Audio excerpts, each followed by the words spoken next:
হ্যাঁ, আমার জীবনটা আমার বাবা ছিলেন একজন সরকারি কর্মকর্তা। জি। আমার ছোটবেলাটা, আমার জন্মস্থান খুলনাতে, এবং আমি কিছুটা সময় খুলনাতেই মানুষ হই। জি। এরপরে বাবার চাকরির সূত্রে আমরা যশোরে আসি। আচ্ছা যশোরে আমার জীবনের বেশিরভাগ সময় কাটে এবং ওখানেই আমার বিয়েটা হয়। আচ্ছা তখন আমি ক্লাস 8-এ পড়ি। আচ্ছা। ওই সময় আমার বিয়ে হয়। বিয়ের পরেও আমি পড়াশোনাটা করে যাচ্ছিলাম। ক্লাস 8-এ পড়া অবস্থায় বিয়ে দিল কেন আপনাকে? আপনার বাবার অবস্থা কি ভালো ছিল না? আর্থিক অবস্থা? হ্যাঁ হ্যাঁ, বাবার অবস্থা ভালো ছিল, কিন্তু আসলে এখন তো বয়স হয়ে গেছে, তো কি বলবো, মানে তখন আর কি যেই বয়সটা আমার ছিল, তো যে কেউ দেখলে আর কি চোখে লাগতো মানুষের হয়তো। আচ্ছা আচ্ছা। তো আমার আব্বার এক ফ্রেন্ড, তার ভাইয়ের জন্যেই সে আর কি আমাকে পছন্দ করে। তো আমার বাবা ওই সময় রাজি হয় না বিয়েটা দিতে, কিন্তু ধরেন সন্ধ্যা 7টার থেকে এই নিয়ে আমার বাবার সঙ্গে আর কি তর্কতর্কি হতে থাকে আচ্ছা যে এতটুকু মেয়ে আমি বিয়ে দিব না, আমার ফ্যামিলি থেকে এটা খারাপ চোখে দেখবে, বা আমার মেয়ে আমাকেও খারাপ বলবে, আমার মেয়েটাকেও খারাপ বলবে। আচ্ছা। তো এইভাবে আর কি করতে করতে অনেক, মানে রাত তখন ভোর 4টা বাজে, এই অবস্থায় চলতেছে। জি। তো এক পর্যায়ে আমার বাবার কোনো মতামত আর তারা অপেক্ষা করলো না, যে আমার ভাসুর এখন, জি। সে আর কি আমার কোনো মতামতে, মানে আমার বাবার কোনো মতামতের বা আমার আম্মার কোনো মতামতের মূল্যায়ন না করে সে নিজে গার্জেন হয়ে তার ভাইয়ের সাথে আমাকে বিয়ে দিলেন। কে দিল এটা? আমার ভাসুর।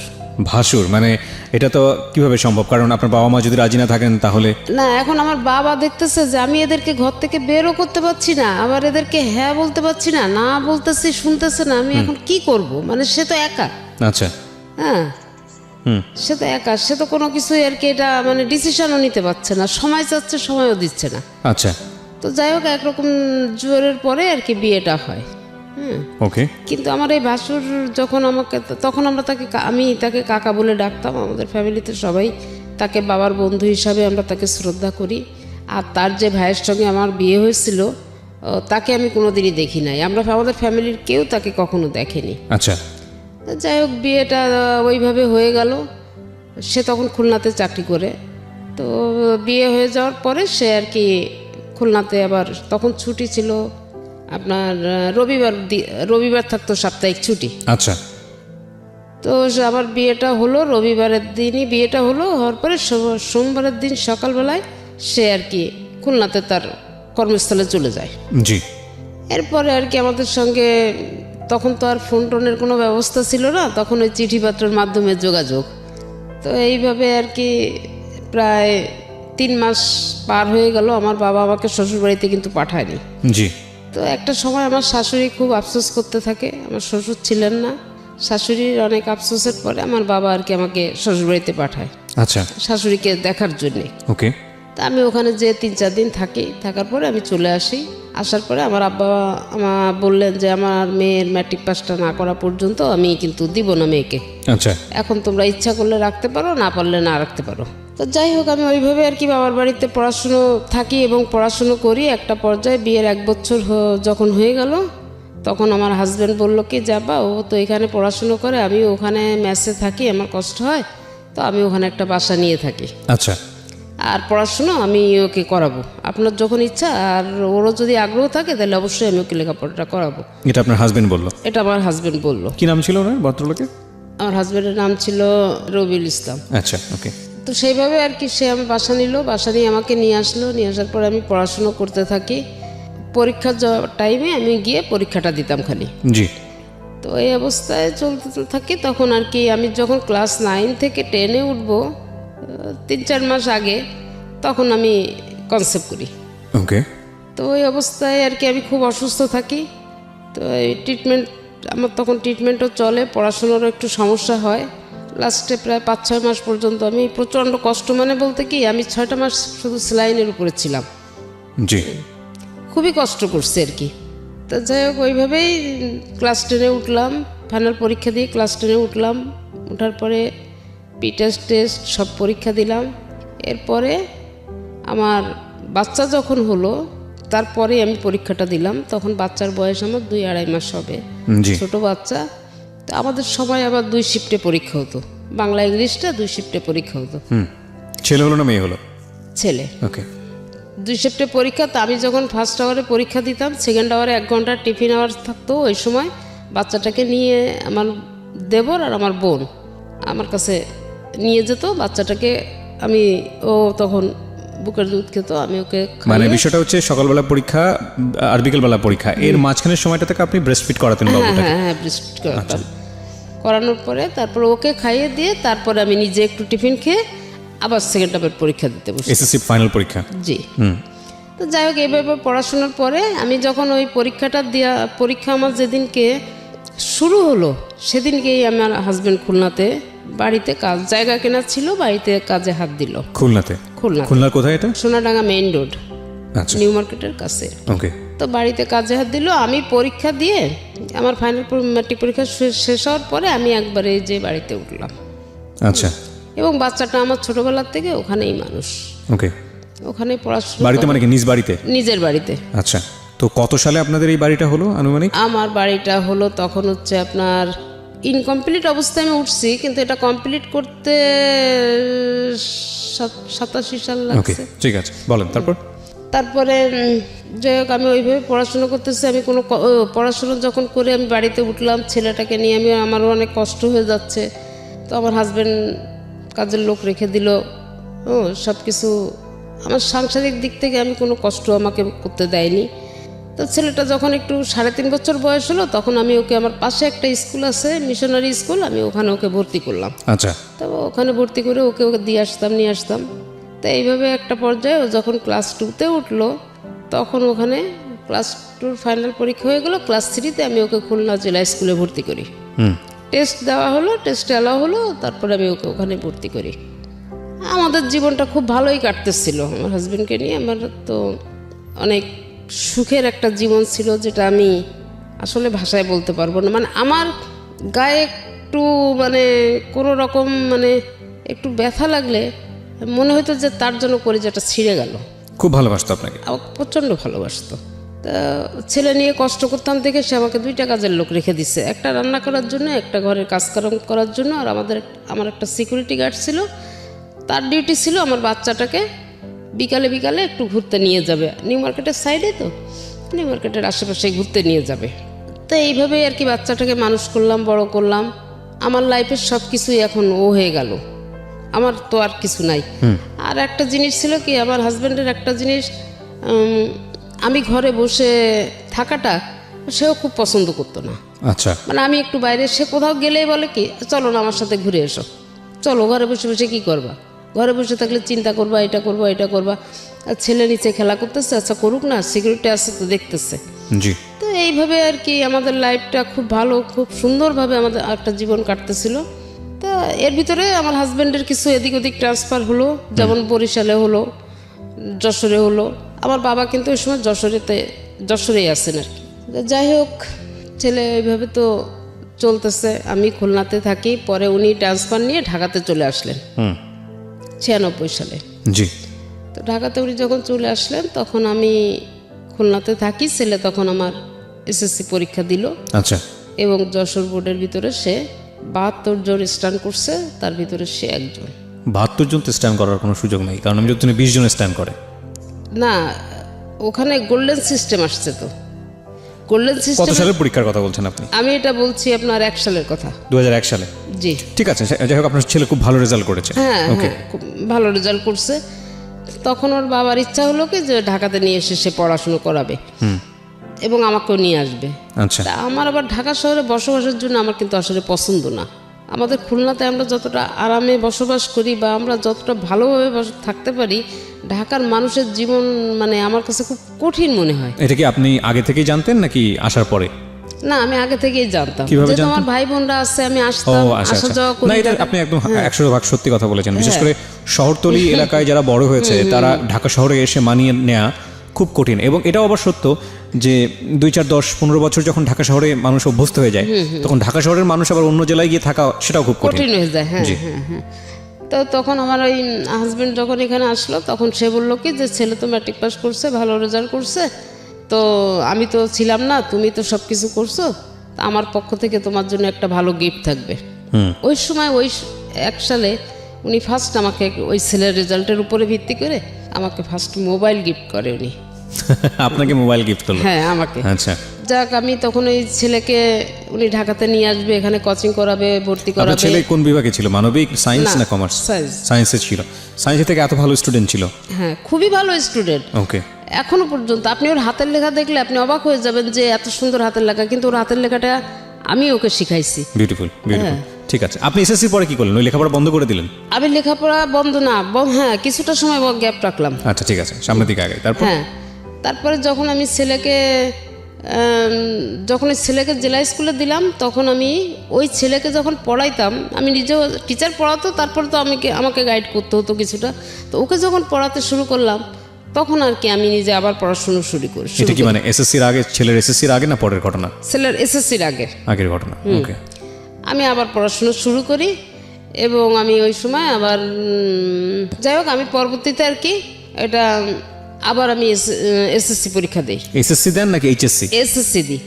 ম্যাট্রিক তো আপনি পাস করলেন? হ্যাঁ হ্যাঁ হ্যাঁ। তারপর আবার দিলেন? আবার দিলাম এই কারণে, আমার ভাসুর ছিলেন কলেজের প্রফেসর, তো তা বললো দেখো যে মানুষের ভবিষ্যৎ তো কিছু বলা যায় না, যদি পরবর্তীতে ওর চাকরিতে বাকরি কিছু করতে চায়, তো ওর যে এই গ্যাপটা, এই গ্যাপের জন্য দেখা যাবে যে ওর চাকরিতে অনেক সমস্যা হতে পারে বা নাও হতে পারে চাকরি। আচ্ছা। তা ও নতুন করে আবার শুরু করুক। আবার নতুন করে এসএসসি পরীক্ষা দিলেন? হ্যাঁ। পাস করলেন? হ্যাঁ, তখন আমি পরীক্ষা দিলাম, পাশ করলাম, ম্যাট্রিক পাস করলাম, ইন্টার করলাম, ডিগ্রিও করলাম।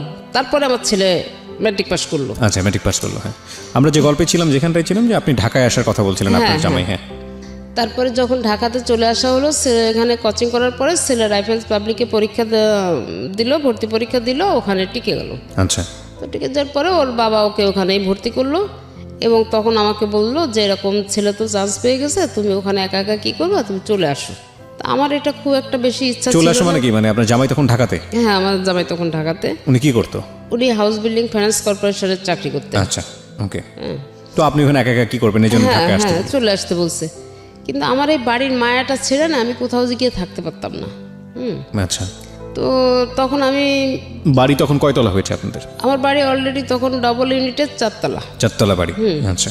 তা আমি তখন আর কি তাকে অনেক বোঝানোর চেষ্টা করলাম যে তুমি ছেলে চান্স পেয়েছে ঠিক আছে, কিন্তু ওকে আমার হাতে ছেড়ে দাও, আমি ইন্টারটা এখানে এই খুলনাতে করাই, তারপরে ও ঢাকাতে যে অনার্স করবে। তা ওর বাবা আপত্তি করলো। হ্যাঁ, আপত্তি করলো। তখন আমি বললাম যে আচ্ছা ঠিক আছে। এই যে ইন্টারটা করাতে ঢাকাতে নিয়ে আসলো, তখন যেন ছেলে একটু কেমন হয়ে গেল। একটা পর্যায়ে ওর বাবা আমাকে বললো, ইন্টার পাস করার পরে ইন্টার লাস্টে সেকেন্ড ইয়ারে চলা অবস্থায় আমাকে একদিনকে বললো কি, ছেলে তো আমার কন্ট্রোলের বাইরে চলে যাচ্ছে, তুমি এক কাজ করো, তুমি ছেলে নিয়ে খুলনা চলে যাও। আচ্ছা, একবার ইন্টার পরীক্ষার আগ মুহূর্তে এটা? হ্যাঁ। তখন আমি বললাম কি যে আমি তো প্রথমে তোমাকে এই জিনিসটা বলছিলাম, তুমি আমার কথাটা তো শুনলা না, এখন তো নিয়ে আসছো, এখন এই মুহূর্তে তো আমি নিয়ে যেতে পারবো না ছেলে। হ্যাঁ। তা বললো কি যে তাইলে আমি এখন কি করব, কারণ আমি সারাদিন অফিসে থাকি আর তুমি এই ঢাকা খুলনা দৌড়াদৌড়ি করতে থাকো, ছেলে কি করে না করে আমি তো কিছু বুঝি না। এরপরে আমি এখানে একটু অবজেকশন দিলাম যে না, ও ইন্টারটা করুক, তারপরে দেখা যাবে কি করা যায়। তো ইন্টারটা পাস করলো, হ্যাঁ, রাইফেলস পাবলিকের থেকে ইন্টারটা পাস করলো। পাস করার পরে রেজাল্টটা কেমন ছিল? এসএসসির মতো ছিল নাকি খারাপ হলো? হ্যাঁ, রেজাল্টটা ভালো ছিল। তো ওর যেদিন রেজাল্ট হবে তার আগের দিন আছে আসানুল্লাহ প্রাইভেটে আর কি অনার্সের জন্য পরীক্ষা হলো। আচ্ছা। হ্যাঁ, কিন্তু তখনও ইন্টারের রেজাল্ট হয়নি। আচ্ছা, ইন্টারের রেজাল্ট না হলে পরীক্ষা হয় কিভাবে? হ্যাঁ, এটা হলো এবং ও পরীক্ষাও দিল। ওকে, ইন্টারেস্টিং। যেদিনকে ওর ইন্টারের রেজাল্ট হলো সেদিনকে আসানুল্লাহর রেজাল্ট হলো। ছেলে এদিকে ইন্টারও পাস করে গেছে, ওদিকে আসানুল্লাহ এসে চান্স পেয়ে গেছে। আচ্ছা। তো এটা যখন হলো তখন আর কি সেইভাবে ওকে ভর্তি করার জন্য সব ব্যবস্থা করা হলো এবং ভর্তি করে। আসানুল্লাহতে কেন ভর্তি করার চেষ্টা করছিলেন আপনারা? এটা আমার ভাই হচ্ছে, সাধারণত তো পাবলিকে সবাই ট্রাই করে প্রথমে, পাবলিক বিশ্ববিদ্যালয়গুলোতে। হ্যাঁ, কিন্তু ওর বাবার ইচ্ছা ছিল যে, ওরা বাবার একটা ধারণা ছিল কি যে মনে হয় প্রাইভেটে পড়াশুনো ভালো হয়। ওকে, এইটা আর কি। ওকে। তা যাই হোক, সেটাই আর কি করছে। করার পরে ওখানে ওর বাবা আরও বেশিরভাগটা সময় এখানে থাকতো আর আমি খুলনাতে। এর মধ্যে আবার আমার একটা চাকরি হয়ে যায়। হ্যাঁ, একটা চাকরি হয়, আমার পোস্টিংটা, আমি তো খুলনার থেকে অ্যাপ্লাই করি চাকরির জন্য, তো ওখানে আমার পোস্টিংটাও খুলনাতে হয়ে যায়। তো আমি তখন খুলনাতে। কিসের চাকরি ছিল এটা? এটা ছিল ওই যে Bangladesh legal aid and services trust, ব্লাস্টের। তো আমার চাকরিটা ওখানে হয়। আমি কিভাবে জয়েন করলেন ওখানে? আমি ওখানে কোঅর্ডিনেটর। ওকে। তা আমি ওখানে আর কি জয়েন করি আর বাবা ছেলে ঢাকাতেই থাকে। আমার ওখানে চাকরির বয়স যখন আমার 1 বছর হলো, তখন আর কি আমি প্রতি মাসের 7 বা 8 তারিখে আমি ওই খুলনা থেকে আমার রিপোর্ট নিয়ে আমার হেড অফিসে আসতে হতো। আচ্ছা। তো আমি সেইভাবে আসবো। তো হঠাৎ করে 4 তারিখে আমি আসি, 7-8 তারিখে আমাকে 4 তারিখে, জুন মাসের 4 তারিখে আমাকে ফোন করে বলতেছে যে আমার না শরীরটা ভালো না, তুমি একটু তাড়াতাড়ি চলে এসো। আপনার জামাই বলছে? তখন আমি বললাম কত সালে এটা? এটা হয়েছে 7 সালে, 2007 সালে। 2007 সালে। তা আমি বললাম কি, তোমার যদি বেশি সমস্যা হয় আমি এখনও চলে আসতে পারবো, কারণ কোনো সমস্যা আমার নাই। তা বলতেছে না, বেশি তেমন কোনো কিছু না, তুমি ধীরে সুস্থে যেরকম আসো এইভাবে আসো। তাই আমি বললাম আচ্ছা ঠিক আছে। এখন আমি না, আসার আগে আপনাকে আমার একটা প্রশ্ন আছে, সেটা হচ্ছে আপনার বাড়ি ভাড়া কত আসতো ওই সময়টাতে? 15 থেকে 16,000 টাকা। 15 থেকে 16,000 টাকা পুরো বিল্ডিং মিলে? হ্যাঁ, পুরো টোটাল বিল্ডিং। আর আপনার জামাই তো জব করতোই। জি। তো আপনার জামাইও তো মোটামুটি ভালো অঙ্কেরই বেতন পেত, আমি যদি ভুল না করে থাকি। তো তারপরও আপনার জব করার, আমি বলছি না আপনি জব করেন, সেটাতে আমার কোনো প্রশ্ন নাই, কিন্তু মানুষ তো সাধারণত আমাদের সামাজিক বিন্যাসটা তো এরকমই যে প্রয়োজন না থাকলে আসলে মেয়েরা তেমন একটা জবে যান না, এটাই আমরা দেখে থাকি। তো আপনার তো বোধহয় সেরকম ক্রাইসিস ছিল না অর্থে? না। তো তারপরেও আপনি কেন জবে গেলেন? কেন গেলাম এটাই হচ্ছে যে আমার বাড়িতে, আমি যে ঢাকাতে আসছি, আমার বাড়িতে যে কেয়ারটেকার রেখে আসছি, এই কেয়ারটেকারটা আমার বিদ্যুৎ বিল নিয়ে অনেক ঝামেলা করে ফেলছে। তো ঝামেলা করে ফেলার পরে একটা পর্যায়ে আমরা দুজনে বসে আলাপ করলাম কি, যে এরকম অবস্থা হলে তো এরকম বিদ্যুৎ নিয়ে ঝামেলা করলে তো প্রায় বিদ্যুৎ অফিস থেকে এসে লাইন টাইন কেটে দেওয়া, ভাড়াটেদের সমস্যা, আর এই খুলনা থেকে আমি, এই ঢাকা থেকে আমি যে এইভাবে তো সমস্যার সমাধান করা ঠিক মানে সম্ভব হয় না, এটা খুবই কঠিন একটা ব্যাপার। তখন আমার হাজব্যান্ড বললো কি যে আচ্ছা দেখি কি করা যায়। তারপরে যখন আমার ওই চাকরিটার জন্য আমি অ্যাপ্লাই করছি, এটা তার আগ্রহে করছি।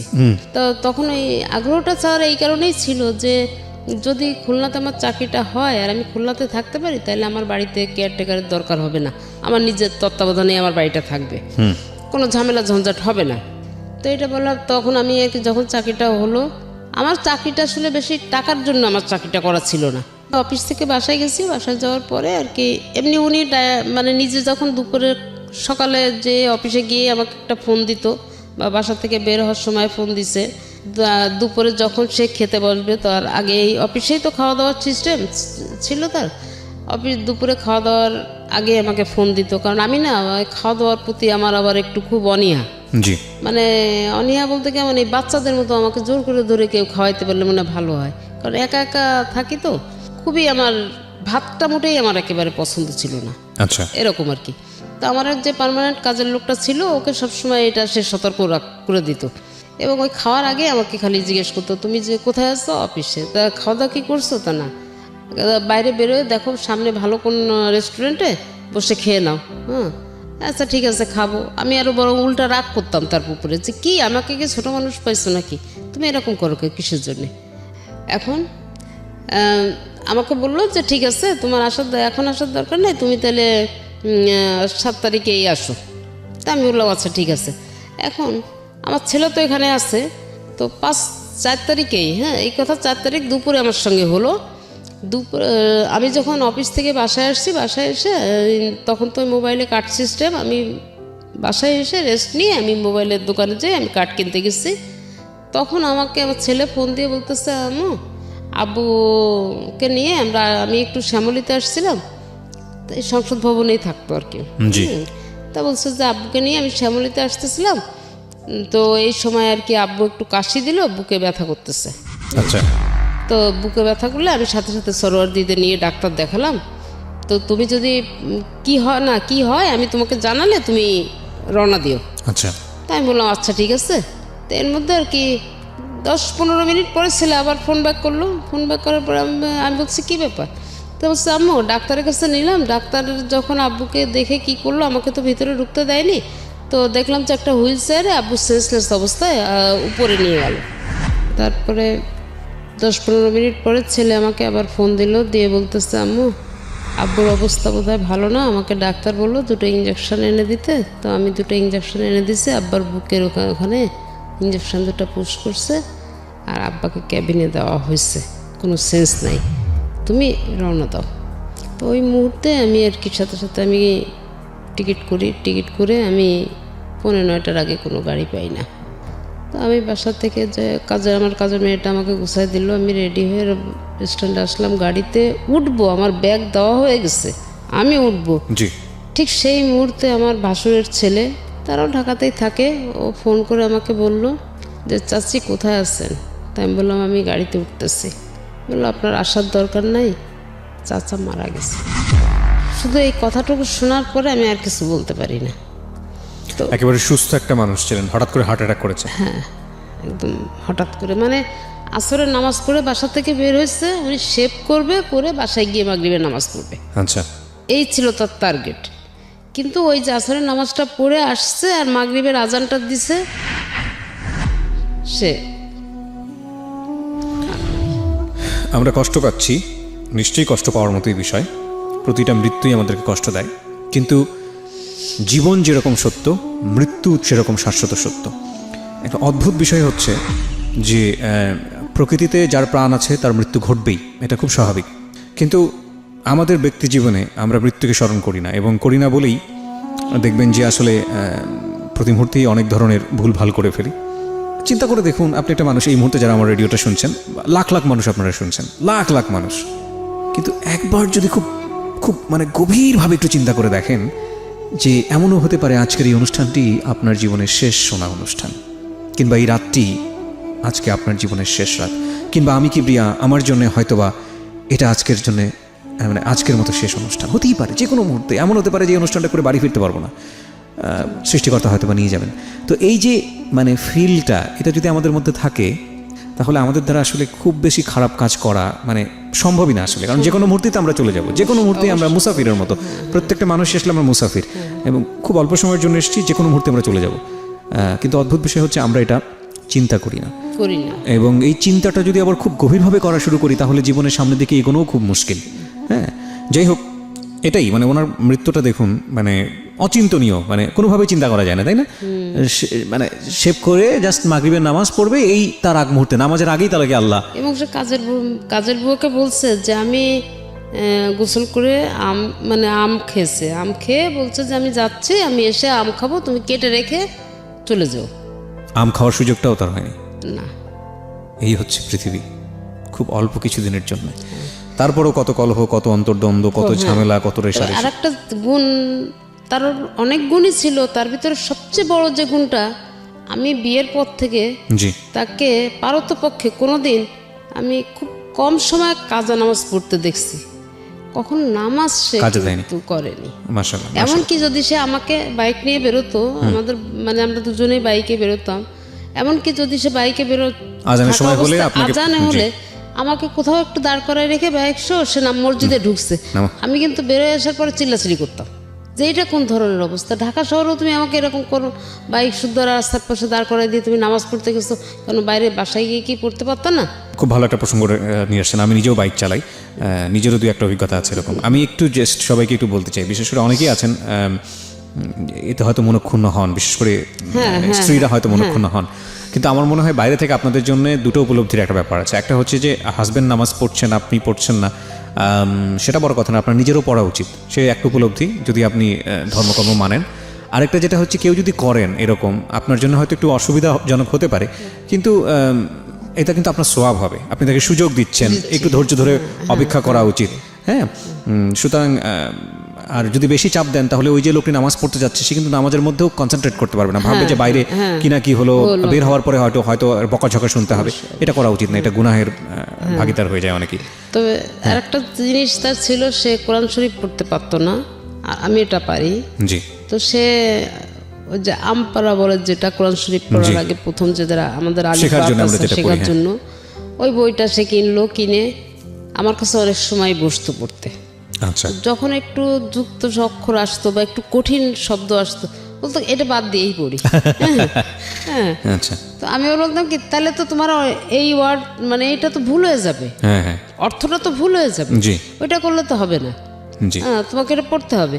তো সে চেষ্টা করতো আর কি আমার কাছে বসে এটা পড়ার জন্য। কোরআন শরীফটা আসলে যারা পড়েন তারা তো বিশেষ সওয়াবের অধিকারী হন। আর আরেকটা বিষয় যেটা হচ্ছে, বুঝে পড়া উচিত, যেই হ্যাঁ, পড়ছেন অবশ্যই অবশ্যই এটা অবশ্যই বুঝে পড়ে। আমাদের কিন্তু একটা রেওয়াজ আছে, আমরা দেখবো যে সকালবেলা উঠে সবাই কোরআন শরীফ তেলাওয়াত করছেন, হ্যাঁ। তেলাওয়াতে তো একটা সওয়াব আছেন, কিন্তু যদি বুঝে পড়া যায় এবং সেটা যদি ব্যক্তি জীবনে আমল করে সেটা অনেক বেশি আরো উপকারী। বেশি ভালো। হ্যাঁ, জি, তো আপনি যে প্রসঙ্গে ছিলেন যে আপনি যেটা বলছিলেন যে উনি মারা গেলেন হঠাৎ করে এবং আপনি তখন বাসে ওঠার আগ মুহূর্তে এই ঘটনাটা, এবং তারপর আপনি জানেন না যে আপনার কি হয়েছে। না, সেন্সটা যখন ফিরলো তখন কি অবস্থায় দেখছেন? সেন্সটা যখন ফিরলো, এর মধ্যে সম্ভবত আমার যে ভাড়াটিয়ার আছে এদের সঙ্গে তো আমি খুবই ক্লোজ। জি তো সম্ভবত আমার ছেলে বোধহয় ফোন করে তাদেরকে কিছু জানাই দিছিল। জি। তো আমি যখন ওইখানে ফোনে কথা বলতেছি তখন আমি দেখি যে আমার বিল্ডিংয়ের লোকজনগুলা সব 7টা ফ্যামিলি, তো 7টা ফ্যামিলি দেখি যে এরা সব রিক্সা ভরে আসতেছে, আমি ওদের দিকে তাকায় আছি আর ফোনে কথা বলতেছি। এরপর আমি আর কিন্তু ওই খবরটা শোনার পরে আমি আর কিছু বলতে পারি না, আমার হাত থেকে ফোন টোন সব ছুটে গেল। তো যাই হোক, ওরা দেখি যে পরবর্তীতে যখন আমার সেন্স আসছে তখন আমি দেখি যে আমি আমার বাসাতে আমি খাটের উপরে আমাকে শোয়া রাখা হয়েছে। কত সালের ঘটনা এটা? এটা 7 সালের জুন মাসের 4 তারিখের। আচ্ছা, 2007 সালের জুন মাস। তো ওইভাবে আর কি রাতটা ওখানে বাড়িতে আমার বাড়িতে আমি কাটাই। এদিকে আমার ভাই বোন যারা আছে তারা সবাই মিলে, ছেলে সহ ভাই বোন সবাই মিলে তার ডেড বডি গ্রামের বাড়ি আমার যশোরের শ্বশুর বাড়ি ওখানে নিয়ে যায়। আপনি কি ওই সময় যাননি? আমি রাতে যাইনি, আমি ভোরবেলা উঠে, মানে এরা তো ঢাকা থেকে লাশ নিয়ে যাবে, আমাকে ছেলে বললো কি তুমি ভোরে রওনা দিও। আচ্ছা। আর ওর ফ্রেন্ডদেরকে বলে রাখছে যে এরকম তোরা মাইক্রো ভাড়া করে আম্মুকে গাড়িতে উঠাই দিস, আর সাথে কে কে আসতে চায় তাদেরকে দিয়ে মোটামুটি গাড়িটা রওনা করে দিস, আমি এখান থেকে আম্মুকে নামাই নিব। জি। তো সেইভাবে আমরা। আপনার ছেলে তখন কিসে পড়ছে? হাসানুল্লাহতে? হ্যাঁ হ্যাঁ। আচ্ছা। তো তখন আর কি আমি চলে আমার মা, আম্মা, আমি এবং আমার ওখানে আশেপাশে আরও এক অফিস কলিগ 5 জন আছে, তারা ভাড়াটিয়া সবাই মিলে মোটামুটি 2টা মাইক্রো নিয়ে আমরা বাড়িতে আসি, যশোরে আসি। জি। আসার পরে আমি যখন বাড়িতে আসি ওই গাড়িতেই আমি সেন্সলেস হয়ে যাই আর কি। যখন আমাদের বাড়ির রোডটা ঢুকে না তখনই আমি সেন্সলেস। তো ওই অবস্থায় আমাকে বাড়িতে ঢুকানোর পরে কিভাবে কি করছে না করছে আমি জানি না। তো যখন আমার সেন্স আসলো আমাকে ধরে নিয়ে আমাদের উঠানের ভিতরে নিয়ে গেল, দেখলাম আমার হাজবেন্ডকে তখন গোসল করাচ্ছে। আমাকে পাশে একটা চেয়ার দিল, আমি বসলাম, তাকে গোসল করাচ্ছে, কিন্তু আমি কোনো কথা বলতে পারছিলাম না। তো গোসল করানোর হয়ে গেল, কাপড় টাপড় আমার সামনেই কাপড় টাপড় পরালো, সব কিছুই করলো। এরপরে তাকে যখন তার লাশটা নিয়ে ওখান থেকে সরাই নিল, নিয়ে মসজিদের কাছে রাখলো, আমাদের পারিবারিক মসজিদ, পারিবারিক গোরস্থান। তো মসজিদের কাছে যখন রাখছে তখন প্রচণ্ড একটা ঝড় আসলো, কোনো বৃষ্টি না, এত পরিমাণ একটা বাতাস আসলো যে কেমন যেন তোলপাড় হয়ে গেল, মানে 2-5 মিনিটের ভিতরে। তখন এই খাটিয়াটাকে মসজিদের ভিতরে নিয়ে রাখছে। তারপরে যখন ঝড়টা কমলো তখন তাকে বাইরে নিয়ে আসা হলো জানাজার জন্যে। তা আমাকে নাকি ওখানে নিয়ে গেছিলো তাকে দেখানোর জন্যে, কিন্তু আমি দেখতে পারি নাই, মানে আমার সেন্স ছিল না। বুঝতে পেরেছি, মানে হ্যাঁ, আমি দেখতে পারি নাই। তো ওই অবস্থায় আমাকে ওখানে একটু রাখলো, কিছুক্ষণ পরে আমাকে আবার ঘরে নিয়ে আসা হলো। পরে জানাজা হলো, মাটি হলো, সব কিছুই হয়ে গেল। এরপরে 3 দিন পরে আমি বাড়িতে সব মিলাটিলাত দিয়ে আমরা সুস্থভাবে আমি খুলনাতে আবার ফিরে আসি। যেদিন আমি খুলনাতে ফিরে আসি ওই দিনকে রাতে আমার ফিরে আসার ব্রেন স্ট্রোক? না, মাইন্ড স্ট্রোক করে। আচ্ছা, মাইল্ড স্ট্রোক, যেটাই হোক না ব্রেন ছিল। হ্যাঁ, স্ট্রোক করে। তো রাত 12টার পরে ঘটনা ঘটে। তো আমার একটা ভাড়াটিয়া ছিল অল্প বয়সী, তো ছেলেটা ও আবার আমাদের ওখানের একটা ক্লিনিকের চাকরি করে। জি। ও তাড়াতাড়ি করলো কি, ওইটা হচ্ছে গিয়ে অ্যাম্বুলেন্স খবর দিয়ে আমাকে সাথে সাথে ওই হার্টের একটা ডাক্তার ওনার ক্লিনিকে নিয়ে গেল। জি। নিয়ে ওখানে 2 দিন রাখা হলো। রাখার পরে আমি যখন একটু সুস্থ হয়ে কথা বলতে পারছি তখন খালি একটা কথাই বললাম যে আমাকে বাসায় নিয়ে চলো, আমি এখানে থাকবো না, আমাকে বাসায় নিয়ে চলো। মানে আমি বাসায় আসার জন্য খুব অস্থির। জি। তখন আমাকে বাসায় নিয়ে আসলো। এই আস্তে আস্তে আস্তে আস্তে আমি চাকরিটাও ছেড়ে দিলাম। আমি কিন্তু ওই মুহূর্তেই চাকরিটা ছেড়ে দিলাম। চাকরিটা ছেড়ে দিয়ে আমি ওইভাবেই আসি। মানে আমি যেন কেমন একটা হয়ে যাচ্ছি তখন থেকে। আচ্ছা, আমার ভিতরে আস্তে আস্তে পরিবর্তনটা আসতে শুরু করে, এবং পরিবর্তনটা আস্তে আস্তে তখন আমি দেখি কি যে আমার ছেলেটাও যেন কেমন হয়ে যাচ্ছে। তখন চিন্তা করলাম যে আমি তো গেলাম, ছেলেটাও নষ্ট হয়ে যাচ্ছে, নষ্ট হয়ে যাবে।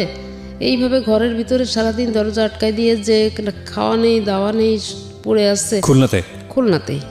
তা আমার আম্মাকে বললাম যে মা তুমি আসো আমার কাছে, নাহলে তো আমি পাচ্ছি না।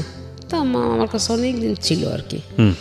তো থাকার পরে যাই হোক ওই রান্না বান্না করতো বা ছেলেটাকে একটু খাওয়াইতো, আমাকে ওরকম খাওয়ার কথা বললে আমি চিলাচিলি করে উঠতাম। তো এইভাবে আর কি আমাদের মোটামুটি যাচ্ছে। তখন আর কি ওই যে আমার 3 তলা ভাড়াটে আছে, জি, এই হচ্ছে ওই 3 তলাতে থাকে। তখন আর কি ওই ছেলের ওই অবস্থা দেখে আমাকে একদিনকে বলতেছে, আচ্ছা ছেলেটা এই অবস্থা, ছেলেটার তো আসলে পাগল টাগল হয়ে যাবে, তা ওকে একটা কাজ কামে তো দিতে পারতেন। তাই আমি বললাম ভাই আমার এখন ওই ধরনের মন মানসিকতা নাই যে আমি ওকে কাজে দিব, এখন আমি নিজেই চলতে পারছি না, তো আর একটু সুস্থ হই তারপরে দেখি চিন্তা ভাবনা করবো। আচ্ছা, তখন ওই মুহূর্তে উনি বলতেছে আমার অফিসের ম্যানেজারটা চলে গেছে, তা আমার অফিসে কেউ একটু কাজ করবে। তা আমি বললাম যে ঠিক আছে আপনি ওর সাথে একটু কথা বলেন। তখন আর কি ওকে ডাক দিলাম, ও আসার পরে ওর সঙ্গে কথা বললো। তো ও বললো ঠিক আছে কাকু, আমি আপনার অফিসের যে কয়দিনের সমস্যা আমি করে দেই। না কিন্তু ওর তো লেখাপড়া করার কথা তখন। কিন্তু ও লেখাপড়া ছেড়ে দিল, বাবার মৃত্যুর পরপরই লেখাপড়া ছেড়ে দিল। এটা তো একবারেই মানে আমার কাছে বেমানান ঠেকছে। এত ভালো স্টুডেন্ট হঠাৎ করে লেখাপড়া কেন ছেড়ে দেবে? তখন আমি ওই তো এই যে কাজের ভিতরে তখন আমি ওকে বুঝাতে লাগলাম যে তুমি না আর যাই করো তুমি লেখাপড়াটা করো। তো অনেক ওই গ্যাপ দিল, মানে একটু গ্যাপ গেল, গ্যাপ যাওয়ার পরে অনেক বুঝাতে তখন ও আবার আমাকে উল্টা বুঝাতে লাগলো। কি বুঝাতো? সবাইকে দিয়ে সব কিছু হয় না। হ্যাঁ, আমার পড়াশুনো করতে এখন আর ভালো লাগে না, একটা সময় ভালো লাগছে, এখন ভালো লাগে না, তুমি কেন আমাকে জোর করো? হ্যাঁ আচ্ছা দেখবো, তুমি বলতেছো যখন আমি চিন্তা করে দেখবোই করব। পরে যাই হোক এইভাবে আর কি মোটামুটি অনেক কষ্ট করে আমি অনেক চাপের মুখে রেখে ভালোবেসে বুকে ঝুঁকে আদর যত্ন যাই করার করে টরে মোটামুটি অনার্সটা করাই দিলাম। ওকে, অনার্সটা করলাম, করার পরে এখন ওই অফিসে কাজে গেল না, ওখান থেকেই আর কি কাজকাম করতো। কি টাকা পয়সা পাইতো না পাইতো এটা কখনো আমার কাছে বলতো না, দিত না। আর আমি এটা জিজ্ঞাসা করলে বলতো কি যে জাস্ট ম্যানেজার নাই, আমি একটু কাজ করে দিচ্ছি, সে কিছু দিলে দিল না দিলে না দিল, আম্মু এটা নিয়ে তোমার কোনো টেনশন করার দরকার নেই। ওকে, তাই আমি বললাম আচ্ছা ঠিক আছে। তো কাজ করতে করতে একটা পর্যায়ে সে ছেলেকে কি দিয়ে কি পরামর্শ করলো আমি জানি না, তখন হচ্ছে যে আপনার 9 সালের লাস্টের দিকে। ওকে, তখন আর কি ছেলেকে কি দিয়ে কি পরামর্শ দিল, তখন ছেলে আমাকে বলতে লাগলো যে আমি বাড়িটা ভাগ করে নিব। তাই আমি বললাম কি বাবা আমার তো আর কেউ নাই, তুই ছাড়া তো আমার আর কেউ নাই, এখন যদি আমি মারা যাই তা বাড়িটা তো তোরই, এটা আবার ভাগ করার কি হয়েছে? তা বললো যে না আমার অংশ আমি ভাগ করে নিব। তাই আমি বললাম যে বোঝানোর পরে অনেক কিছুই বুঝালাম, কিন্তু কোনো কথাই সে শুনতে চায় না। তো লাস্টে যখন আমাকে কোনো রকম কিছু করতে পারলো না, তখন আমার ওয়ার্ড কমিশনারের কাছে গেল। আচ্ছা, ওয়ার্ড কমিশনারকে গিয়ে বললো, তখন ওয়ার্ড কমিশনার আমাকে ডাকলো, ডেকে আমাকে বলতেছে আপা ছেলে তো এরকম উল্টাপাল্টা কথাবার্তা বলতেছে, এটা আমি কি করব? তাই আমি বললাম কি আচ্ছা ভাই এসব ঝামেলা না করে দেখেন যদি মিউচুয়াল করতে পারেন ভালো, না পারলে আপনি ও যেটা বলতেছো সেটা করে দেন, আমার তো মন মানসিকতা এখন ভালো না, আমি এটার বিষয়ে আর কোনো কথা বলতে চাই না। তখন ওই আমার ছেলে এরা সবাই একসাথে হয়ে কমিশনারের কাছে গেল। আর এই হলো গিয়ে কমিশনারের খালাতো ভাই, কিন্তু এদের সঙ্গে রিলেশন খুবই খারাপ, রক্তের সম্পর্ক, কিন্তু এদের সঙ্গে রিলেশনটা ভালো না। তো এরা আবার ঠিক করলো কি যে দোতলাতে আমরা তো থাকি, ছেলে থাকে এক ফ্ল্যাটে, আমি থাকি আর এক ফ্ল্যাটে, জি, মানে পুরাটাই আমাদের, দোতলা পুরাটাই আমাদের, কিন্তু ওইটাকে এখন ওই দোতলাটা বাদ দিলে নিচতলার 2টা ফ্ল্যাট হচ্ছে আমাকে দিল, আর 3 তলার 2টা ফ্ল্যাট, 4 তলার 2টা ফ্ল্যাট দিল হচ্ছে ছেলেকে, জি, ছেলের চলাফেরা খাওয়া দাওয়ার জন্য, আর আমাকে দিল আমার খাওয়া দাওয়ার জন্য, আমাকে 2টা ফ্ল্যাট দেওয়া হলো। ওকে, তো আমি সেইভাবে আছি, কোনো কিছু না, কোনো ঝামেলা ঝঞ্ঝাট আর করতেছি না, চুপচাপ আছি। তো একটা পর্যায়ে আর কি ছেলে একটা ডিট করলো আপনার সঙ্গে? আমার সঙ্গে না, আমার ভাড়াটেদের সঙ্গে ডিট করতে গেছে, মানে এটা থেকে আর কি এগুলা করাচ্ছে। বলছে কি যে তোর মা বিয়ে শাদী করবে, চলে যাবে, তারপরে সেই লোক নিয়ে এসেই বাড়ি দখল দেবে, তোর কপালে মানে অনেক ভোগ আছে, তুই এইটা একটা ডিট করে রাখ। পরবর্তীতে যাতে তুই না বিপদে পড়িস। আম- দেখেন আমরা ভাড়া নিচ্ছি তো ভাইয়া, আমরা তো ভাড়া নিলাম আন্টির কাছ থেকে, আপনাকে কেন টাকা দিব? তো যদি আপনাকে টাকা দিতে হয় তাহলে আপনি আন্টিকে একটু ডেকে নিয়ে আসেন, ওকে উনি বললে আমরা আপনাকে দিব। ওকে তো এইভাবে আর কি আমি ওখানে গেলাম। যাওয়ার পরে শোনার পরে আমি বললাম কি আচ্ছা ঠিক আছে তোমরা চুপ করো, দেখি আমি ওর সঙ্গে কথা বলে দেখি কি হয়েছে। হুম তো আমি একটা পর্যায়ে ও যখন ঘরে আসে সেই সময় আমি যে বলতেছি কি আচ্ছা ভাই কি হয়েছে, কি উল্টাপাল্টা করতেছে কেন? হুম আপনারা তো কমিশনারের মাধ্যম দিয়ে সব কিছু সেটেল করে নিয়ে আসছে, ওকে তো এখন এটা নিয়ে আবার কেন ঝামেলা করতেছে? তা বলতেছে কি যে এখন সেটা কি করে বলবো, এখন সে পুরা তার বাড়ির তো বেশি অংশ তার হিসাবে তো আপনি একটা ফ্ল্যাট পান, 7টা ফ্ল্যাট তো তার। তা আপনি এখন যদি সেটা জোর করে রাখতে চান, ধরতে চান, তাহলে তো আপনার এটা ঝামেলা হবেই। তাই আমি বললাম এটা তো বিষয় না, বিষয়টা হচ্ছে আপনারা কমিশনারকে দিয়ে করাইছেন বিচারটা, আমি কিন্তু করি নাই। জি তো এখন আপনারা কেন সেটা নিয়ে ঝামেলা করছেন? তো এক পর্যায়ে ওনার কাছ থেকে শোনার পরে ওনার কথাবার্তার ভাবভঙ্গি আমার কাছে ভালো লাগেনি, না লাগাতে আমি এসে ছেলের ঘরে ঢুকলাম। ঢুকে আমি ছেলেকে বললাম যে আচ্ছা তোর কি সমস্যা বলতো আমাকে, তোর যদি কোনো সমস্যা থাকে সেটা তুই আমার সাথে বল, কিন্তু কেন তুই ভাড়াটাদের কাছে গিয়ে সমস্ত বলে নিজেকে ছোট করতেছিস? জি তো বলার সাথে সাথে ও আমাকে আমাকে একদম ডাইরেক্ট একদম এইভাবে ওরকম খাটে বসা, আমি এরকম দাঁড়ানোর সামনে, তো এই কথাটা বলার সাথে সাথে আমাকে বলতেছে কি তুই আমার ঘরে ঢুকছিস কী জন্যে, তুই আমার ঘর থেকে বের হ। তাই আমি বললাম কি হ্যাঁ আমি তোর ঘরে থাকতে আসিনি, আমি তোর ঘর থেকে বের হব, কিন্তু আমার প্রশ্নটার উত্তর দিয়ে দে, আমি চলে যাচ্ছি। তা বলতেছে আমি যদি তোর প্রশ্নের উত্তর না দিই তুই আমার কী করবি? তাই আমি বললাম এইটা কোন ধরনের কথা, তোকে লেখাপড়া শিখাইছি, তোকে শিক্ষিত করছি, তোর মুখ থেকে এরকম ভাষা তো আমি কখনো আশা করি নাই। তুই জন্মের পর থেকে তোর সোনার চামচ মুখে নিয়ে তুই জন্ম নিচ্ছিস এক কথা বলতে গেলে, আজকে তুই কী ধরনের ভাষা ব্যবহার করতেছিস হ্যাঁ আমার সাথে? তো এই কথা বলার সাথে বলতেছে কি তোর কাছে কি আমাকে কৈফিয়ত দিতে হবে নাকি? তো বলে আমাকে গলাটা ধরে একটা ধাক্কা দিয়ে একটা ঘরের ভিতরে ওই ফার্নিচারের ফাঁকা একটা চিপার মতন ওইটার ভিতরে ফেলে দিছে। ও কি বলেন? মানে এই ফার্স্ট আমার গায়ে হাত দিল, আমার গলাটা ধরে একটা এইভাবে ধাক্কা দিল, আর আমি একটা চিপার মধ্যে ঢুকে গেলাম। মানে যেখানে একটা ড্রেসিং টেবিল, একটা রিডিং টেবিল, মাঝখানে হ্যাঁ এতটুকু ফাঁকা, এর মধ্যে পড়ে গেলাম। পড়ে যাওয়ার পরে আমি আর উঠতে পারছি না ওখান থেকে। তো যাই হোক অনেক কষ্ট করে আমি খুব চেষ্টা করে আমি আর কি উঠলাম ওখান থেকে। ওঠার পরে আমি উঠে ওকে ঠাস করে একটা চড় লাগাই দিলাম। চড় দেওয়ার পরে ও কী করলো, আমার হাতে আমার এই বা হাতটা স্পন্ডালাইসিসের সমস্যা আছে, তো আমার হাতটাকে মোড়ায়ে ধরে আমাকে ফ্লোরে ফেলাই দিল চিৎ করে, একদম পুরো চিৎ করে ফেলে দিয়ে আমার এই 2টা পা এক জায়গায় করে ও একটা পা দিয়ে চেপে ধরছে, আমার পাটা চেপে ধরছে, আর একটা হাত দিয়ে আমার হাত ধরছে, আর একটা হাত আমার এই জায়গাটায়। ওহো, মানে আমার জীব অলরেডি বের হয়ে গেছে, মানে আমার মনে হচ্ছে কি এই মুহূর্তে আমি শেষ। এখন আমি যে কোনো রকম নিজেকে ওর কাছ থেকে ছাড়াই নিব, আমি এরকম কোনো সুযোগ পাচ্ছি না। অনেক ধস্তাধস্তি করে, মানে অনেক গুতাগুতি করে এক পর্যায়ে আমি একটা, আপনি আশেপাশের লোকজন ছিল না বিল্ডিং এ? হ্যাঁ বিল্ডিংয়ে, মানে এই যে চিল্লাচিল্লি হচ্ছে না, আমার বিল্ডিংয়ের সামনে পুরা লোক, কিন্তু নিচে কোলাপসিবল গেটে তালা মারা। আচ্ছা, সিঁড়ির ভিতরে দাঁড়ায় এগুলো দেখতেছে এবং বউ ওকে দেখতেছে, কিন্তু কোনো কথা নেই তাদের। আর বিল্ডিংয়ের লোকজন ওই একটু ডেয়ারিং টাইপের লোক। মানে সত্যি কথা বলতে একদম আমি ক্লিয়ার যেটা বলবো সেটা হচ্ছে একটা সন্ত্রাসী।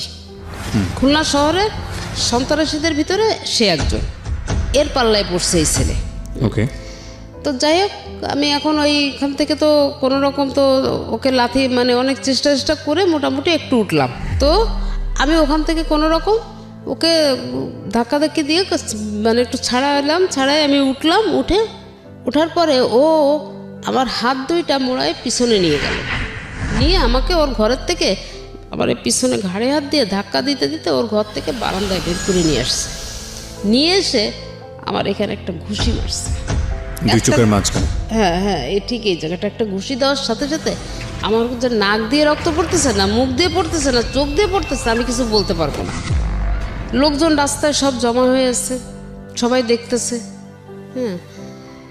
মানে সে দৃশ্য, মানে আমি সেই মুহূর্তে আমার খুব, মানে অবস্থা খুবই খারাপ ছিল। কিন্তু আজকে না এসব কথা বলতে আমার চোখে কখনো পানি আসে না, এক্স্যাক্টলি, আমি সেটাই চিন্তা করছিলাম যে আপনার পানি আসে না। আমার চোখে পানি আসছে না। আমি মাফ করবেন, আমি একটু ইন্টারাপ্ট করছি আপনাকে। পৃথিবীর সবচাইতে দুর্ভাগা সন্তানের কথা আমি এই মুহূর্তে শুনছি। আমার শুধু এতটুকুই বলার আছে, আমি ডেফিনেটলি শিওর যে হয়তো আপনি অনুষ্ঠানটা শুনছেন। আপনি ধরেন আপনার মা যেটা বলে গেল সে অপরাধগুলো করেননি, কিন্তু ধরেন আপনি আপনার জায়গা থেকে অনেক কিছু বলার আছে, অনেক কিছু বলার আছে, আপনার মা অনেক অপরাধ করেছে আপনার সাথে। আপনি যদি ধর্ম মানেন, ধর্ম তো একটা আছেই, যদি সামাজিকতা মানেন, যদি এথিক্স মানেন, যদি কিছুই না মানেন, শুধু মানবিকতা মানেন, হ্যাঁ, তাহলেও আমি বলবো যে সবচেয়ে অভাগা হচ্ছেন আপনি, যার পেটে বড় হয়েছেন, দুনিয়ার মুখ দেখেছেন যার জন্য, যা রক্ত মাংস খেয়ে বড় হয়েছেন, যে আপনাকে কষ্ট করে বড় করেছে, সে যদি সারা জীবনও আপনাকে পেটাতো, এটা আপনার জন্য আশীর্বাদ। তার গায়ে হাত তুলেছেন মানে হচ্ছে আপনার নাই, আপনার আর কিছু নাই, আপনার না আছে ইহকাল, না আছে পরকাল, আপনি তো ওখানেই শেষ। মানে কত বড় পাপী যে আপনি। আপনার মা এই কথা বলছে এখানে এই অনুষ্ঠানে এসে, লাখ লাখ মানুষ সাক্ষী হয়ে যাচ্ছে আজকের এই অনুষ্ঠানে। আল্লাহ আপনাকে মাফ করুক, আমি জানি না মাফ করবে কিনা, মাফ করা উচিত কিনা। যে মানুষের, আপনি লেখাপড়া করেছেন, আপনি শিক্ষিত একজন মানুষ, এসএসসি ইন্টার পর্যন্ত পড়াশোনা করেছেন, হ্যাঁ, আপনার অনার্সটাও শুনলাম পড়াশোনা করেছেন আপনি। ধরেন আপনার মা অপরাধী, আপনার দিক থেকে ভয়াবহ রকমের অপরাধী, হোক সে অপরাধী, কিন্তু ওই যে একটা কথা আছে না যে এক ধার দুধের দাম শোধ করা যায় না সারা জীবন গায়ের চামড়া করে দিলে। আপনি যা করেছেন সেটা মুখে আনার মতো নয়। এখন থেকে শুরু করে যদি সারা রাত ধরে আপনার এগেনিস্ট আমি বলি এই অনুষ্ঠানে, যদি শেষ না হয় এই অনুষ্ঠান, আমার মনে হয় আমি বলে শেষ করতে পারবো না যে আপনি কত বড় অপরাধ করেছেন, ভয়ানক রকমের অপরাধী। আমি এই উপলব্ধিটা আপনার মৃত্যুর আগে আসা উচিত, অবশ্যই আসা উচিত। এবং আমি জানি না আপনি বাবা কিনা, গল্প সামনের দিকে এগুলো বুঝতে পারবেন যে সন্তানের হাতে যদি কখনো মার খান, এর চাইতে কষ্টকর, এর চেয়ে জাহান্নাম ভালো। মানে এই ভদ্রমহিলার জীবনে কত বড় পাপ করেছিল জানি না, যে কারণে ভদ্রমহিলাকে এরকম একটা মানে টাইম ফেস করতে হয়েছে। আজকের এই অনুষ্ঠান যারা শুনছেন, ওনাদের লাইফে তো ঘটনা একটা ঘটে গেছে, কারো লাইফে যাতে না ঘটে। হ্যাঁ, আমি এরকম অনেক গল্প পেয়েছি। আমি একটা সময় একটা রেডিওতে একটা অনুষ্ঠান করতাম, অনুষ্ঠানের নামটা আমি মেনশন করবো না, সেটা এইখানকার রেডিও অনুষ্ঠানের এথিক্স থেকে যায় না। সেখানে আমি পেয়েছিলাম যে সন্তান হয়ে বাবাকে খুন করেছে, সেটার পিছনে একটা ভয়াবহ রকমের লজিক ছিল। কিশোর অপরাধী ছিল সে, কিশোর অপরাধী, মনে হয় যদি ভুল না করে থাকি সাগর অথবা সম্রাট কিছু একটা নাম হবে। এবং আপনি তার পুরো গল্পটা শুনলে বিশ্বাস করতে পারবেন না যে বাবা কত বড় অপরাধ করতে পারে সন্তানের ক্ষেত্রে। তবুও কি মানা যায়? তবুও কি মানা যায় যে একজন সন্তান হয়ে বাবাকে খুন করতে পারে? কখনোই মানা যায় না। তো ওই অবস্থায় আমাকে দুইটা গেট, তো এই সাইড একটা গেট, এই সাইড একটা গেট, মাঝখানে সিঁড়ির স্পেসটা, তো তখন আর কি ঘুষিটা মারার পরে আমি পড়ে যাই। ওখান থেকে আমাকে টেনে ধরে উঠায় ওই সিঁড়ির স্পেসটা নিয়ে এসে আমাকে মানে পিছন থেকে ওই সিঁড়ির স্পেসে নিয়ে এসে নিচে নামতে হলো, তো সিঁড়ির নিচে নামতে হবে, এবং আমি এখানে আসছি নিচে নামবো, ওখানে ওয়াল। আমি যখন সিঁড়ি থেকে মানে সিঁড়ির স্পেস আমার যখন নিয়ে আসছে, আমি কিন্তু অতটা অনুভব করি নাই, আমি কিন্তু অনুভব করতেছি আমার পরিস্থিতিটা কি। তো যখন আমি ওখানে আসার পরে ও একটা ধাক্কা দিছে যে ওই ওয়ালটাতে গিয়ে আমি বাড়ি খাবো এবং ওখানে আমি শেষ হয়ে যাব। এইভাবে আমার পিছন থেকে একটা ধাক্কা দিল ছেলেটা। ধাক্কা দেওয়ার পরে আমার নিচের ওই ভাড়াটেগুলো যখন ওই বারান্দার ভিতরে চিল্লাচিল্লি হচ্ছে, বাইরের থেকে কেউ ঢুকতে পারছে না বা কেউ হেল্প করছে না আমাকে, তখন ওই নিচের ওই ছেলে দুইটা যে অবস্থায় ছিল, রাত তখন 11টার বেশি বাজে, জি, ওরা দুইটা ছেলে দৌড়াইয়ে উঠে এসে দেখে কি অলরেডি আমি সিঁড়ির 5-6টা সিঁড়ির স্পেস নেমে গেছি, মানে আর মনে হয় 1-2 সেকেন্ডের মধ্যে আমি ওয়ালে বাড়ি খাবো। আচ্ছা, ওই অবস্থায় কি আটকে আছে? ওই অবস্থায় ওরা দুইজনে এসে আমাকে ধরে বসছে, ধরে দেখে যে আমার তো নাক মুখ রক্তাক্ত। আমার তখন ওদের এই সেন্স নাই, মানে আমার তো সেন্স নাই, ওদের ওই অবস্থা। আমার গায়ের ওড়না খুলে আমার মুখটাকে মানে পেঁচায় নিয়ে ওরা সাথে সাথে চলে যায় পাশে একটা, মানে কোনো ডাক্তার তো পায় না। এই ঘটনা ঘটতে প্রায় 12টা 12:30 বেজে গেছে, কোনো ক্লিনিকে ধারে কাছে নাই।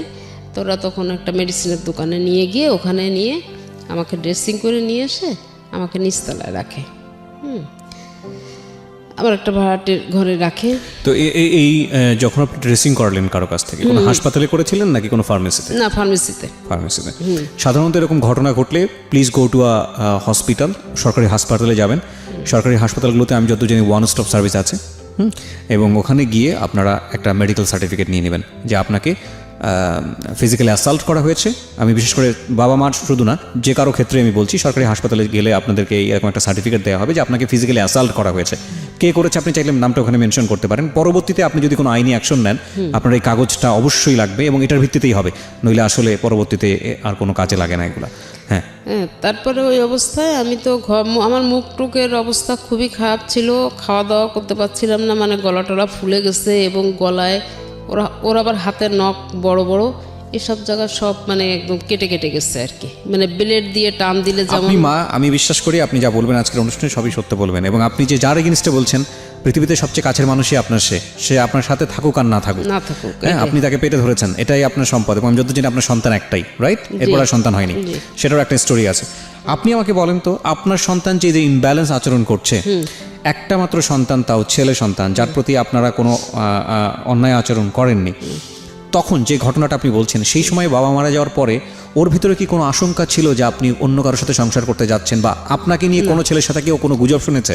না, ও নিজে আমাকে বলতো কি যে দেখো এই বাড়িটা আমার বাবার, এই বাড়ির মালিক আমি। এটা তো প্রশ্নই ওঠে না, মানে এটা প্রশ্নই ওঠে না। আমি কেন বলছি, এই ধরনের কথাবার্তা তো ওর মাথা থেকে আসার প্রশ্নই ওঠে না, যে একটা মাত্র সন্তান আপনার। দেখুন, একটা মাত্র সন্তান যাকে আপনি আপনারা দুজনই এত ভালোবাসা দিয়ে বড় করেছেন, আর তো কোনো উত্তরাধিকারী নাই। আর দ্বিতীয় কথা হচ্ছে যে উত্তরাধিকারের প্রশ্নও যদি আসে, তাহলে লিগ্যালি সে আপনার চেয়ে বেশি পাবে, লিগ্যালি সে আপনার চেয়ে বেশি পাবে, সুতরাং এই প্রশ্ন তো আসেই না। আর দ্বিতীয়ত যেটা, সেটা হচ্ছে মা আপনি, কিসের বাড়ি কিসের ঘর? তো মার সাথে এই ধরনের রেশিওটা কেন আসবে? যদি একটা ভাই হতো তাও একটা কথা ছিল, বোন হতো তাহলে একটা কথা ছিল, তো মার সাথে তো রেশিওর প্রশ্নটা আসে না। ও কি কোনোভাবে ইনসিকিউর ছিল যে আপনি অন্য কাউকে বিয়ে করে ফেলছেন, বা ও এমন কোনো? ও নিজেই আমাকে বলছে, ও নিজেই আমাকে বলছে যে আমি যেন বিয়ে করে এখান থেকে চলে যাই। ও নিজেই বলেছে? হ্যাঁ, ও নিজে আমাকে বলছে। ওই আপনাকে বলতো বিয়ে করে চলে যেতে? হ্যাঁ, আমাকে বলছে যে কোনো কারণ ছাড়া? না, বলছে কি যে এ বাড়িতে তুমি থাকতে পারবা না, এটা আমার বাবার বাড়ি, আমার অধিকার আগে, তো এই বাড়িতে তুমি থাকতে পারবা না, তুমি হয় তোমার কোনো আত্মীয় স্বজন বা বাবার বাড়িতে চলে যাও, বা কোনো আত্মীয় স্বজনের বাড়িতে, অথবা তুমি একটা বিয়ে করে নাও, আমার কোনো কমপ্লেন নেই। এতটা অসন্তুষ্ট কেন সে আপনার প্রতি? এইটা হয়েছে কি, এই অসন্তোষটা হয়েছে এই যে নামের যে লোকটার কথা আমি বলছি, এর সঙ্গে এতটাই ও ক্লোজ হয়ে গেল যে ও আমার ঘরের থেকে খাওয়া বন্ধ করে দিল। তো আপনি এই লোকটাকে বাসায় রাখছিলেন কেন, বের করে দিচ্ছিলেন না কেন? আমি এই লোকটাকে নামানোর জন্য বহুত চেষ্টা করছি, এবং লাস্ট আমার কেএমপি থেকে শুরু করে, মানে খুলনা পুলিশ কমিশনারের কার্যালয় থেকে শুরু করে আমি প্রত্যেকটা প্রশাসনের সহযোগিতা চাইছি এবং দরখাস্ত করছি, এবং তাদের কাছ থেকে সিগনেচার নিচ্ছি যে অবৈধভাবে সে আমার বাড়িতে বসবাস করছে, আমার ঘর ভাড়া দিচ্ছে না, নানাভাবে নির্যাতন করছে, আমার ছেলেটাকে সে অ্যাডিক্টেড করে ফেলছে, এইভাবে আমি দিচ্ছি, কিন্তু কাজ হয়নি। কোনো কাজ হয় না, কোনো কাজ। আমি প্রশাসনের কাছ থেকে আমি হারাম বলতে আমি এতটুকু উপকার পাই নাই, একমাত্র র‍্যাব 6 ছাড়া। ওনারা আপনাকে হেল্প করেছে? শুধু ওনারাই আমাকে হেল্প করছে, এবং সেটা লাস্ট মোমেন্টে এসে আমার মাথায় কেন যে এই বুদ্ধিটা খেলছিল। আচ্ছা, ফাইনাল ক্রোনোলজিক্যালি যাব, স্টেপ বাই স্টেপ যাব, গল্পটা সামনের দিকে এগোতে চাই। প্রিয় শ্রোতা, আমরা যেই ভয়াবহ রকমের একটা অভিযোগ মা তার সন্তানের এগেনস্টে করছেন আজকে এখানে এসে, ঠিক অভিযোগ বলবো না, তার জীবন গল্প সেখানে বলতে এসেছেন, কারণ আজকের এই অনুষ্ঠান বলার পরে কিন্তু সে কারো কাছ থেকে বিচার চাইবে না। সে গল্পটা কেন বলতে এসছে সে প্রশ্নটা আমি পরে করব। খুব ভালো হতো যদি ওনার সন্তানকে আমি মুখোমুখি করতে পারতাম, কিন্তু আমাদের অনুষ্ঠানের কিছু এথিক্স আছে, কিছু নিয়ম আছে। আমরা যখন অনুষ্ঠানটা শুরু করি তখন একটা ডিসক্লেইমার দিই ওখানে, যে এই অনুষ্ঠানে যে কথাগুলো যিনি বলেন এটা ইনভেস্টিগেটেড শোনা, এবং ওনার সন্তান সম্পর্কে এখানে বলছেন, আপনি সেটা বিশ্বাস করবেন কি করবেন না সেটা আপনার ব্যক্তিগত ব্যাপার। ওনার সন্তানের নাম আমরা এখানে প্রচার করিনি, এবং একই সাথে উনি যার এগেনস্টে এখানে কমপ্লেন করেছে ওনার ভাড়াটিয়া, তার নাম আমরা প্রচার করিনি, যাতে করে সুনাম তাদের যে মানে কোনো দুর্নাম না হয়। আমরা সচেতনভাবে চেষ্টা করি এই নামগুলো হাইড করে যাওয়ার জন্য। তবে একটা কথা ঠিক, আমরা আপনাকে উৎসাহ দেই না এই অনুষ্ঠানটা বিশ্বাস করার জন্য। যদি আপনি বিশ্বাস করতে চান আপনার মতো করে আপনি করবেন, শিক্ষণীয় পার্সপেক্টিভ থেকে, কারণ এটা ইনভেস্টিগেটেড শো না। অফকোর্স এটা ইনভেস্টিগেটেড শো না। একজন এসে বলে গেলেন, সেটা কতটুকু সত্য কতটুকু মিথ্যা সেটা তার উপর নির্ভর করে। এবং খুব কষ্ট হচ্ছে যে যদি এখানে এসে ভাই তার বোনকে নিয়ে এভাবে বলতো, বা বোন এসে তো যদি ভাইকে নিয়ে এভাবে বলতো, আমি তাকে বলার সুযোগ দিতাম না, আমি তাকে অনুষ্ঠানে গল্পই বলার সুযোগ দিতাম না। কিন্তু যখন মা এসে একমাত্র সন্তানের এগেনস্টে বলে, এবং তখন বলার সুযোগ দেই একটাই কারণে, যে মা হয়ে সন্তানের এগেনস্টে কীভাবে মিথ্যা কথা বলবে, কেন বলবে, তার উদ্দেশ্যটা কি, তার উদ্দেশ্য থাকতে পারে না। এবং এই ঘটনা কিন্তু একবার ঘটেনি, আরও বহুবার ঘটেছে। সামনের দিকে একটু এগোতে চাই। তবে নাথিং ইজ ইম্পসিবল। সন্তানের দিক থেকে যদি শোনা যায় তাহলে হয়তো তার জায়গা থেকে অনেক শক্তিশালী একটা যুক্তি ছিল কিন্তু যেই যুক্তি আপনি দেন না কেন ভাই, আপনার মা যেহেতু বলেছে আপনি তার গায়ে হাত তুলেছেন, পৃথিবীতে মা যদি পাগলও হয়ে যায়, উন্মাদ হয়ে যায়, বদ্ধ উন্মাদ, এমন উন্মাদ যে গায়ে কাপড় চোপড় রাখতে পারছে না, এরকম উন্মাদও যদি হয়ে যায়, তাকে একটা টোকা দেওয়ার অধিকার আল্লাহ দেয়নি, টোকা দেওয়ার অধিকার দেয়নি। আপনি যদি ধর্ম না মানেন, মানবিক জায়গা থেকেও আপনি সেটা পারবেন না। তাহলে এই পার্সপেক্টিভ থেকেই আমি আমাদের আজকের এই অনুষ্ঠানটাতে ওনাকে বলার সুযোগ দিয়েছি। জি বলুন। তারপর হ্যাঁ, ওখান থেকে করে নিয়ে আসার পরে আমাকে নিচে রাখা হলো। তো আমার একটা খালাতো ভাই, সে আবার ওই সময় পাশে থাকতো, ও আসছে, ও খবর পেয়ে আসছে। আসার পরে তখন আর কি আমার ভাই আর কি আমার ছেলেকে একটু বকাঝকা দিয়ে দিল। দিয়ে আমার যে নিজের ভাই, সে আবার ঢাকাতে থাকে, তাকে আবার ফোন করে জানানোর পরে তখন আমার ভাই ওকেও, আমার ওই খালাতো ভাইটাকে বলতেছে, এক্ষুনি ওকে নিয়ে তোরা সোনাডাঙ্গা থানাতে ওই পুলিশের হাতে হ্যান্ড ওভার করে দেয়। ওরা এত বড় সাহস হলো কী করে? তো যাই হোক, এইভাবে আর কি এখন আমার ওই ভাইটা ওর সঙ্গে তর্ক বিতর্কে এক পর্যায়ে ও গেটে লক করে রাখছে, আর গেট খুলে না। ছেলে গেট খুলতেছে না, লক করে রাখছে। ও আমার ওই ভাইটা ধাক্কাধাক্কি করছে কিন্তু খোলেনি। ও পরে আর কেউ চলে গেল। পরে দেখাশোনা করতে থাকে, আমার ভাইটা দেখতেছে। আমার মামাতো বোন একটা অ্যাডভোকেট, ও 2 দিন ও খবর পায়, কীভাবে যেন খবর পেয়ে ও আমাকে দেখতে আসে।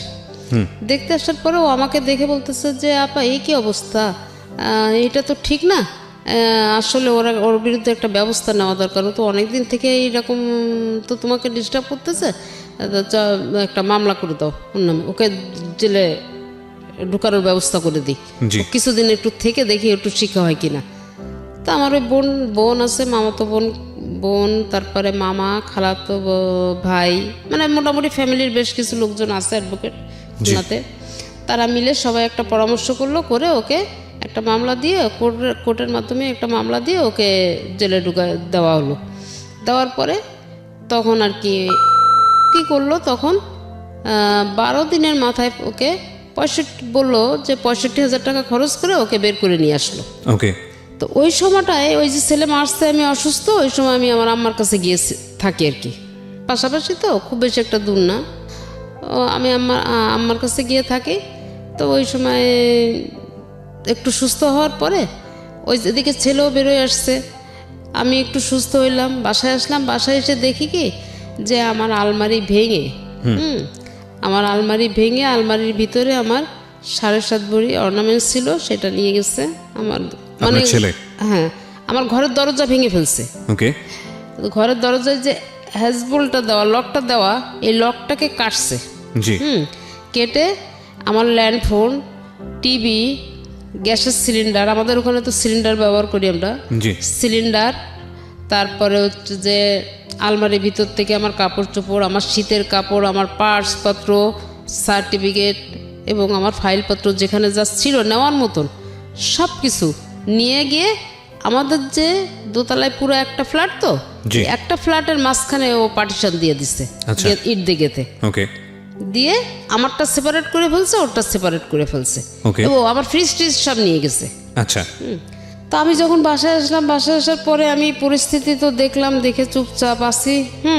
এখন আমার আম্মা তো বলতেছে যে আমি কি তোকে এইভাবে রেখে যাব, যদি রাত্রে আবার কোনো দুর্ঘটনা ঘটে? আমি বললাম যে না, তুমি যাও। আমি বললাম তুমি যাও, তুমি এত টেনশন করো না, আল্লাহ ভরসা, যাও, আচ্ছা, যা হবার হবে। তো যাক, আম্মা অনেক টেনশন করে, অনেক সাবধান করে দিয়ে বুঝাই টুজাই বলে চলে গেল। চলে যাওয়ার পরে এরপর থেকে তো অত্যাচার আমার পরে তো বাড়তে শুরু করলো, জেল থেকে বেরোয় আসার পরে। ওকে। এখন জেলে কতদিন ছিল? জেলে ছিল 14 দিন। আপনি কি কেস করেছিলেন নাকি আলটিমেটলি এমনিতেই নিয়ে গেল জেলে? না, আমি ওই যে আমাকে মারছিল না, শুধু কমপ্লেইন করেছেন? ওইটার এগেইনস্টে একটা মামলা করছিলাম। মামলা করলে তো সে বের হয়ে আসলো কিভাবে, আমি ঠিক বুঝলাম না। মামলা করলেও বের হয়ে আসলো কিভাবে, এটা হচ্ছে কি আমারও এটা টার্গেট, যেহেতু মা মামলা করছে সেক্ষেত্রে তো অন্য কেউ বের করে নিয়ে আসতে পারে না বা পারার কথাও না। কিন্তু এখানে কোনো এখানে, আচ্ছা ঠিক আছে, আইনগতভাবে আমি এটা আপনাকে বুঝাইতে পারবো না। যাই হোক, সে আপনি মামলা দিলেন, ছেলে জেলে ছিল, কিছুদিনের মধ্যে সে আবার বের হয়ে আসলো। আচ্ছা, তারপর কি হলো? এরপরে বের হয়ে আসার পরে তো অত্যাচার আমার পরে তো আরো বেড়ে গেল মানে কি, এতদিন তো ছেলে করতেছিল, মানে আপনি ছেলেকে দিয়ে করাচ্ছিলেন, এখন ওয়াইফ, হ্যাঁ, মানে এখন পুরা ফ্যামিলিটা আর আমার ছেলে পুরো এক হয়ে গেল, আর আমি হয়ে গেলাম একটা সাইড। এদের প্রত্যেকের টর্চারিং এখন আমাকে দিনের বেলা, এমনকি রাতের বেলা আমার ছেলে ঘরে আছে, আমি এ পাশে আছি, ও পাশে আছে, 3 তলায় নেমে চলে আসছে, এসে আমার গেটে লাথি কোথা মারে মারতেছে আর বলতেছে অকথ্য ভাষা, ওদের ভাষা টাষা তো খুব খারাপ, মানে গালিগালাজ করতেছে, গেট খুলে বের হ, তোরে এখন দেখে নেবো, এ করবো সে করবো। না না আপনার ছেলে না, আপনার ছেলে না, ওকে। কিন্তু ছেলে পাশের ঘরের থেকে সবই জানতেছে, শুনতেছে, ছেলেকে আর এখন ফেস করাচ্ছে না, এখন কিন্তু ফেস হচ্ছে। তো এইভাবে শোনেন, এইভাবে মার ধর খাইতে খাইতে আমি তো একদম অতিষ্ঠ হয়ে যাচ্ছি। তারপরে যাই হোক, আমি কোনো জায়গায় কোনো কিছু করতে পারছি না। এলাকার যারা গণ্যমান্য ব্যক্তি আছে তাদেরকে জানালাম, তারাও ওকে ডাকলো, বসলো, কারোর ডাকে ডাকে কোনো পাত্তা দেয় না। এবং সে তার বক্তব্য হচ্ছে কি, আমাকে সে উল্টা আমাকে ধমকায়, আজকে অমুকের কাছে গেছিলি, তমুকের কাছে গেছিলি, আমার ক্ষমতা সম্পর্কে তুই কিছু জানিস, তোকে আমি কি করতে পারি, তোকে যে কোনো সময় কিন্তু রাস্তাঘাটে শেষ করে দেবো, এইভাবে আর কি আমাকে হুমকি ধামকি দিয়ে যাচ্ছে। এমনকি আমি গেটে লক করে আমি ভিতরে থাকি, কিন্তু বাইরের থেকে কেউ বুঝতে পারবে না যে ঘরে কোনো মানুষ আছে, হ্যাঁ, মানে কোনো শব্দ ছাড়াই আমি ভিতরে থাকতেছি। তো যাই হোক, এইভাবে আর কি আমার কাটতে কাটতে এক পর্যায়ে আমি নিরুপায় হয়ে 14 সালে, হ্যাঁ 14 সালের একটা রমজান, এইভাবে কিন্তু আমি ওকে একটু ভালো করার জন্য না, আমি নিজের থেকে সে মানে যেচে পড়ে ওকে আমি যে একটু ভালো হওয়ার জন্যে, ওই কাছ থেকে সরে আসার জন্যে আমি ওকে বোঝানোর চেষ্টা করি। তো ওই চেষ্টা করতে গিয়ে আমাকে উল্টা মার খেতে হচ্ছে, কিন্তু সেই মার খেয়েও আমি কিন্তু ওকে পায়ে ধরতেছি, আমি পায়ে ধরছি, আমি ছেলের পায়ে ধরছি, আমি পায়ে ধরে বলতেছি, বাবা আমি তো দুটো পায়ে ধরি, তুই ছাড়া আমার দুনিয়ায় আর কেউ নাই, তুই আমাকে এইভাবে মারিস না, তুই আমাকে এইভাবে অত্যাচার করিস না, আমার সব কিছু কিন্তু তোর, বাবা আমি তোকে নিয়ে জীবনটা কাটাতে চাই, আমি যে কদিন বেঁচে থাকবো আমি তোকে নিয়ে বাঁচতে চাই, তুই আমাকে এইভাবে ফেলে দিস না বাবা। হ্যাঁ, আর এই যে তোর সঙ্গে যা করতেছে না, এই বাড়িটা তোর কাছ থেকে ও যে কোনো কিছুর বিনিময়ে বাড়িটা তোর কাছ থেকে লিখে নেবে, এটা তুই বুঝতে পারতেছিস না, কেন তোর মাথায় এই কাজটা করতেছে না, বাবা তুই ওখান থেকে সরে আয়, তুই সরে আয়, এসব বলতে গেলে তখন ওই আমার তো মার তো খেতেই হয়েছে। পরে একদিনকে লাস্ট গত 14 রোজার দিন আমি ওকে আবার ওই ডাকলাম, ডেকে আমি বলতেছি, বাবা রমজান মাস, তুই তো উপরে গিয়ে ইফতারি খাস, আমি তো ঘরে খাই, তা একটা দিন অন্তত উপরে কোথায় খায়? ঘরে খাওয়া দাওয়া সব ওখানে, মানে ও বাজার, ও যদি কিছু কেনাকাটা করে সেটাও ওখানে।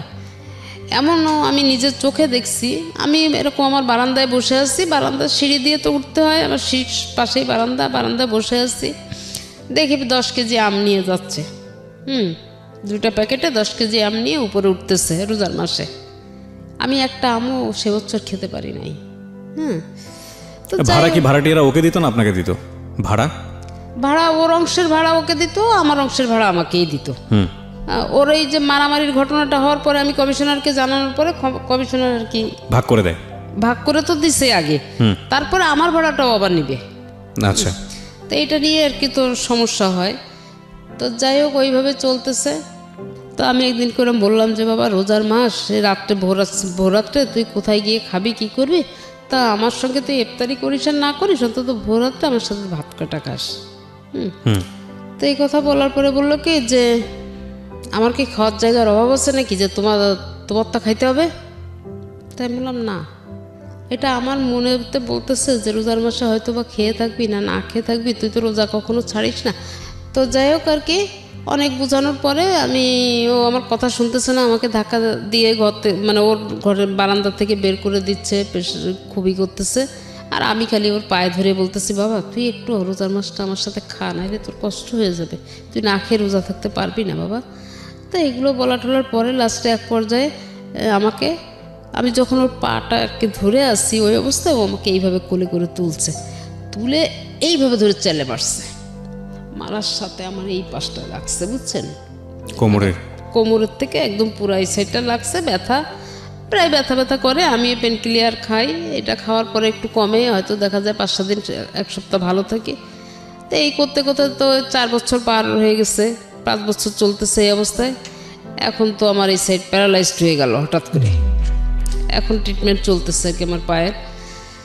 তো যাই হোক, করে কোনো রকমে আমি কিছু করতে পারলাম না, ওরকমভাবেই চলতে থাকলে এর ভিতরে ও আবার অবশ্য একবার মোটরসাইকেল অ্যাক্সিডেন্ট করে। জি। মোটরসাইকেল অ্যাক্সিডেন্ট করে ওর এই পুরো হাতটা, মানে এই পুরো 5টা আঙুলের জয়েন্ট খুলে যায় এবং এইখান থেকে এই পর্যন্ত 6টা টুকরা হয়ে যায়। আচ্ছা, ডান হাতের। তো তখন ওই হাসপাতালে ভর্তি হলো। ভর্তি হওয়ার পরে আমার মা, ভাই বোন যারা ছিল খুলনাতে সবাই গেল, আমিও গেলাম। যখনই আমি গেছি আমাকে দেখছে, তখন বলতেছে যে কেন আসছো? তা আমি বললাম যে শুনলাম তুই অ্যাক্সিডেন্ট করছিস, তাই আমি আসলাম আর কি। এখানে তোমার আসার তো কোনো প্রয়োজন নেই, আমার অনেক লোক আছে। ফাইন, আমি না মানতে পারছি না। প্রথম কথা হচ্ছে যে আপনি যেটা বলছেন, আমার কাছে যদি মানুষ হিসেবে চিন্তা করি, একটা মানুষ কি পাগল হয়ে গেছে? একতরফা খারাপ ব্যবহার করবে কিভাবে আপনার সঙ্গে? কেন, কি কারণটা কি ছিল? একবার নয় করে ফেলছে, সেটা বুঝতে পারলাম যে ঠিক আছে, সেটা ওকে কেউ মোটিভেট করেছে। কন্টিনিউয়াসলি 4-5 বছর ধরে যদি খারাপ বিহেভ সে করেই থাকে আপনার সঙ্গে, প্রথম কথা হচ্ছে মার সঙ্গে তো করা যাবে না। কিন্তু বাড়িটা বিক্রি করে দাও। বাড়ি বিক্রি করলে? বাড়িটা বিক্রি করে তুমি আমাকে টাকা পয়সাগুলো দাও, তোমার অংশের টাকাটা তুমি নিয়ে আমার অংশের টাকাটা আমাকে দিয়ে দাও। কি করবে সে টাকা দিয়ে? দিলে আমি ওই টাকা দিয়ে ব্যবসা করব।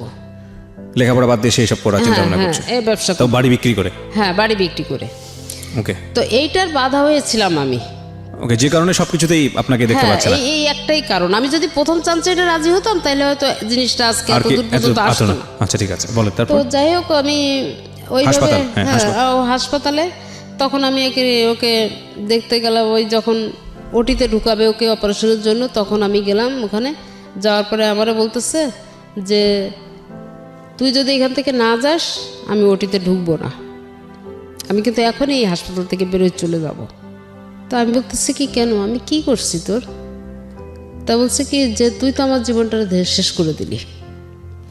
তা একদম এইভাবে কথাবার্তা বলতেছে। যাই হোক, আমি ওর বন্ধু বান্ধব ছিল, আরও লোকজন ছিল, আমি মান সম্মানের খাতিরে আস্তে করে আমি, ও 3 তলায় ছিল, আমি 2 তলায় এসে সিঁড়ির ভিতরে দাঁড়াই আছি।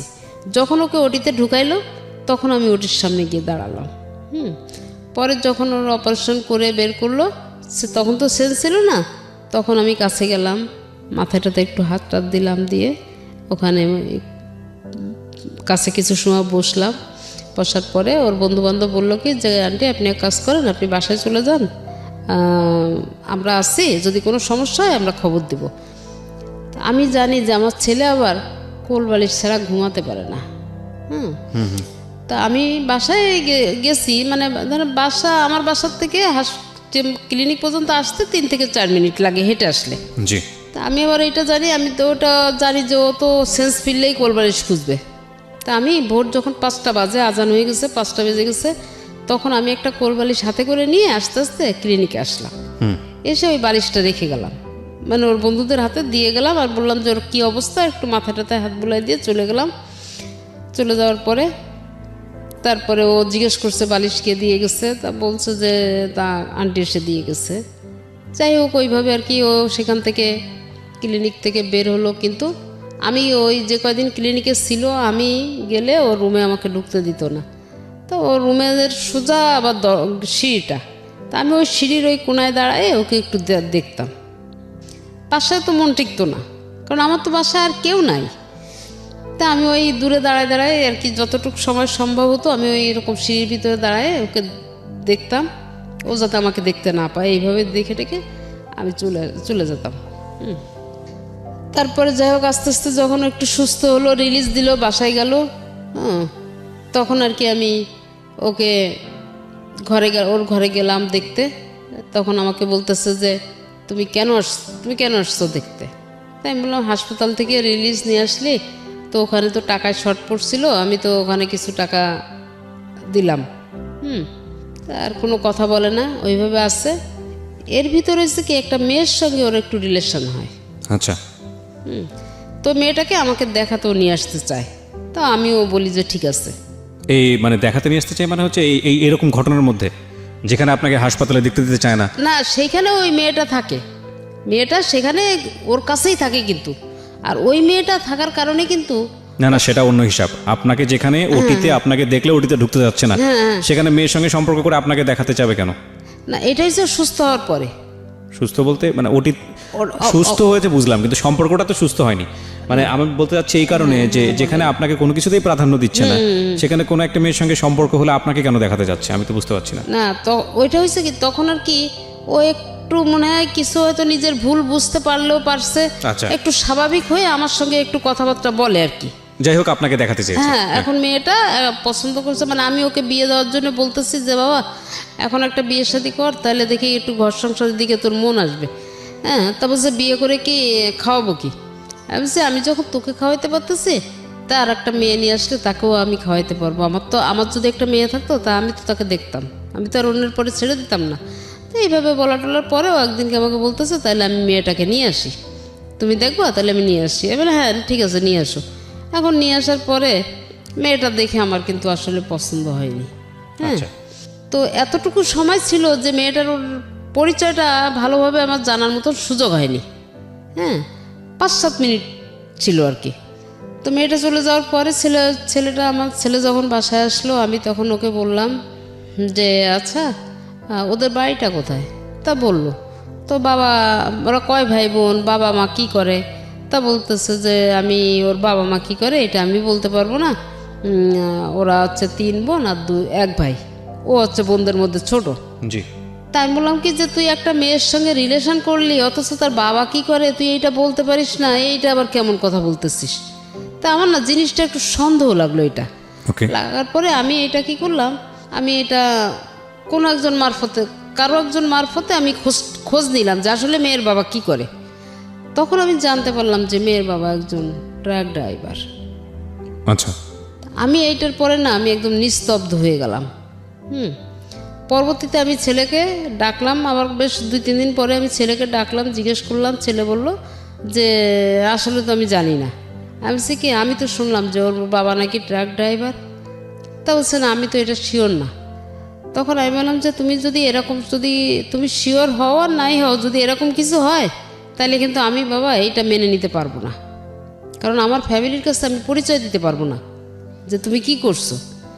তো এইভাবে আর কি মেয়েটার সঙ্গে ওই মেয়েটা এই কথাগুলো আমার ছেলে কিন্তু আমার মেয়েকে যে বলছে, বলার পরে মেয়ে আমার পরে আবার একটু ক্ষিপ্ত হয়ে আসছে। তো একদিন এটা নিয়ে এই মেয়েটা আমার সঙ্গে আর কোনো যোগাযোগ করে না। হ্যাঁ, আগে একটু ফোনে কথা বলতো, ফোনে আমিও কথা বলতাম, ও কথা বলতো। একদিন আমি ফোন করলে ও উল্টা আমাকে খুব ঝাড়ি দিচ্ছে মেয়ে। তখন আমি আবার মানে একটু আনইজি ফিল করতেছি যে কী ব্যাপার, কী হইলো। তা যাই হোক আমি আর তারপর থেকে মেয়ের সঙ্গে কোনো যোগাযোগ করি না। আর এদিকে হচ্ছে ছেলে, এর কাছে বাড়ি বিক্রি হবে, ওর কাছে বাড়ি বিক্রি হবে, সে তার কিন্তু ওই বাড়িটাই এখন সব কিছু হয়ে গেছে। আচ্ছা। এটা বিক্রি না করা পর্যন্ত সে আর ঠান্ডা হচ্ছে না। তো আমি গত বছরের একটা সময় আমার অফিসে, মানে আমার হাজব্যান্ড যে অফিসে চাকরি করতেন, আমি খুলনা অফিসে, আমার অনেক পরিচিত লোকজন আছে, তো তা আমি তাদের কাছে গিয়ে বললাম ভাই আপনারা আমাকে একটা উপকার করেন, বাড়িটা তো হাউস বিল্ডিংয়ে কি অল্প কিছু টাকা বকে আছে, আর ছেলেও তো বাড়ি বিক্রি করতে চাচ্ছে, তা আমি আপনাদের লোনটাও আমি শোধ করে দেব, আর ওকে বলেন বাড়িটা আমি, ও যে দাম চাচ্ছে আমি ওই দামটাই ওকে দিব, বাড়িটা আমাকে দিয়ে দিক। আচ্ছা। আমার স্বামীর বাড়ি, আমি এটা অন্য কারো হাতে দিতে চাচ্ছি না। তো বললো কি এলে তাহলে তো ভালো প্রস্তাব এটা, তো ঠিক আছে ওকে বলি। এখন ছেলেকে যতবারই বলা হচ্ছে, ছেলের কথা হলো আমি দিব, আমি তাকে বাড়ি দিব না। তো এইভাবে তখন ওই অফিস থেকে বলতেছে যে বিষয় না, বিষয় হচ্ছে এটাই যে তোমার মাস সই ছাড়া কিন্তু তুমি কিছুই করতে পারবা না, তুমি যা কিছু করতে চাও না কেন তোমার মাস সইয়ের বাইরে তুমি যাইতে পারতেছো না, আর হাউস বিল্ডিং থেকে তুমি দলিলও বের করতে পারবা না। আপনাদের দুজনেরই সই লাগবে, ইনফ্যাক্ট। হ্যাঁ, একজনের দ্বারা হবে না, হবে না। হ্যাঁ, তো এইভাবে ওকে অনেক বোঝানোর চেষ্টা করছে, কিন্তু ও আসলে কোনো কিছুতেই বুঝতে চায় না, ও সব কিছু গাছ জোরেই করতে চায়। যেমন আমার পেনশনের টাকাগুলো নিয়েও সে অনেক ঢাকা অফিস পর্যন্ত আসছে, এখানে টাকা পয়সা দিয়ে পেনশনটা ওর নামে করার চেষ্টা করছে। তো অনেক ঝামেলা ঝঞ্ঝাট, ছোটোখাটো বড় অনেক ঝামেলা ঝঞ্ঝাট করছে। তো যাই হোক এগুলার আমি ছোটোখাটোগুলো ধরি নাই, কিন্তু যখন আর কি গত বছর ফেব্রুয়ারি মাসে ওই মেয়েকে নিয়ে, মেয়েটা ওর বাসায় বেলা 3টার সময় যখন আসছে, আমি তখন একটা হোটেলে বসে ভাত খাচ্ছি, তখন দেখি ওই মেয়েটা আমাদের এলাকায় ঢুকতেছে। আর সন্ধ্যা, আমি ওইটা দেখে বসেই আছি, মেয়ে কিন্তু ঘর থেকে আর বের হয় না। তখন আমি চিন্তা করলাম যে আমি তো প্রশাসনের কোনো সহযোগিতা আমি পাবো না, এখানে আমার যে লাভ নাই, আমি এখন কি করতে পারি। তা আমি চিন্তা করতে করতে ওই যে বসে বসে চিন্তা করতে করতে আমি এক সময় দেখি যে ছেলে গেট খুলে বেরোলো। কিছুক্ষণ পরে মেয়েটা বেরোলো, তখন বাজে সন্ধ্যা 7টা। ওই সময়টাতে আমি ছেলেকে আমি ধরলাম সিঁড়ির ভিতরে, ধরে আমি তখন ওকে বলতেছি, একটা চড় দিলাম, চড় দিয়ে আমি বলতেছি কি যে এই শেয়ানা মেয়েটাকে তুমি বেলা 3টার সময় ঘরে ঢুকাইছো আর এখন বের করছো, এইটা তোমার বাবার বাড়ি, তোমার বাবার এখানে যথেষ্ট সম্মানীয় একজন ব্যক্তি ছিল, তোমার বাবার সম্মানটা কি তোমার কাছে কোনো মূল্য নেই নাকি? তুমি যেটা করতেছো এটা কি ভালো কাজ করছো না করতেছো কোনটা? এই কথা বলার সাথে সাথে ও পা মার দিয়ে একটা ঘুষি মারলো আমার এখানে, মেয়েটার সামনে। হ্যাঁ, একটা ঘুষি মারলো এখানে, আমার চশমার কোনাটা এখানে ঢুকে গেল। তো ঢুকে যাওয়ার পরে এরপরে ওই মেয়েটা করলো কি, 3তলায় গিয়ে বউরে ডেকে নিয়ে আসছে, কাজের মেয়েকে ডেকে নিয়ে আসছে। এরা আসলো, আসার পরে এই মেয়ে আমার হাত চেপে ধরছে, মানে যে এখন আমার ছেলের বউ, সে আমার 2টা হাত একসাথে করে চেপে ধরে বলতেছে কি যে আমার স্বামীর গায়ে হাত দিছিস, আর তোর তো সাহস কম না। তখন কিন্তু বিয়ে হয়নি ওদের। আর এই বলে আমাকে ধাক্কা মেরে আমার ড্রয়িং রুমে ঢুকালো। আচ্ছা, ড্রয়িং রুমে ঢুকানোর পরে আমাকে ফ্লোরে ফেলাই দিয়ে বউ আর ওই আমার ছেলের বউ দুইজনে মিলে আমাকে একভাবে পাড়াচ্ছে, মানে লাথি মারতেছে, পাড়াচ্ছে। তো ওই যে কাজের মেয়ে সে বলতেছে কি আল্লাহ এই মহিলা মরে যাবে, মরে গেলে তোমরা কিন্তু জেল কেটে মরবা।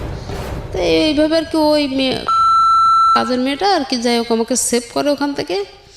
করার পরে আমি গেলাম আমার কমিশনারের কাছে, কমিশনারকে যে পাইলাম না পাওয়ার পরে আমি আমার এলাকার অন্য গ্রুপের যারা বড় ভাই আছেন তাদের কাছে গেলাম, যে বললাম, তাদেরকে যে বলার পরে তারা বলতেছে, পরে ওকে ডাকছে, ডাকার পরে বললো কি এগুলো সব মিথ্যা কথা, মানে আমার সব কিছুই মিথ্যা প্রমাণ হয়ে যাচ্ছে, ওই এখানে যে কথা বলতেছে সেটাই সত্যি হয়ে যাচ্ছে।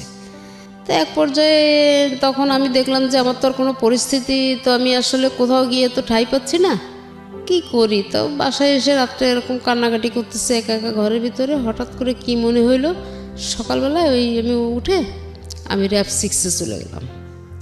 গিয়ে ওখানে যে আমি ওনাদেরকে সব জানালাম যে এই পরিস্থিতি, কালকে আমাকে এই করছে, এর আগে তো করে আসছে আর কালকে আমাকে এই করছে।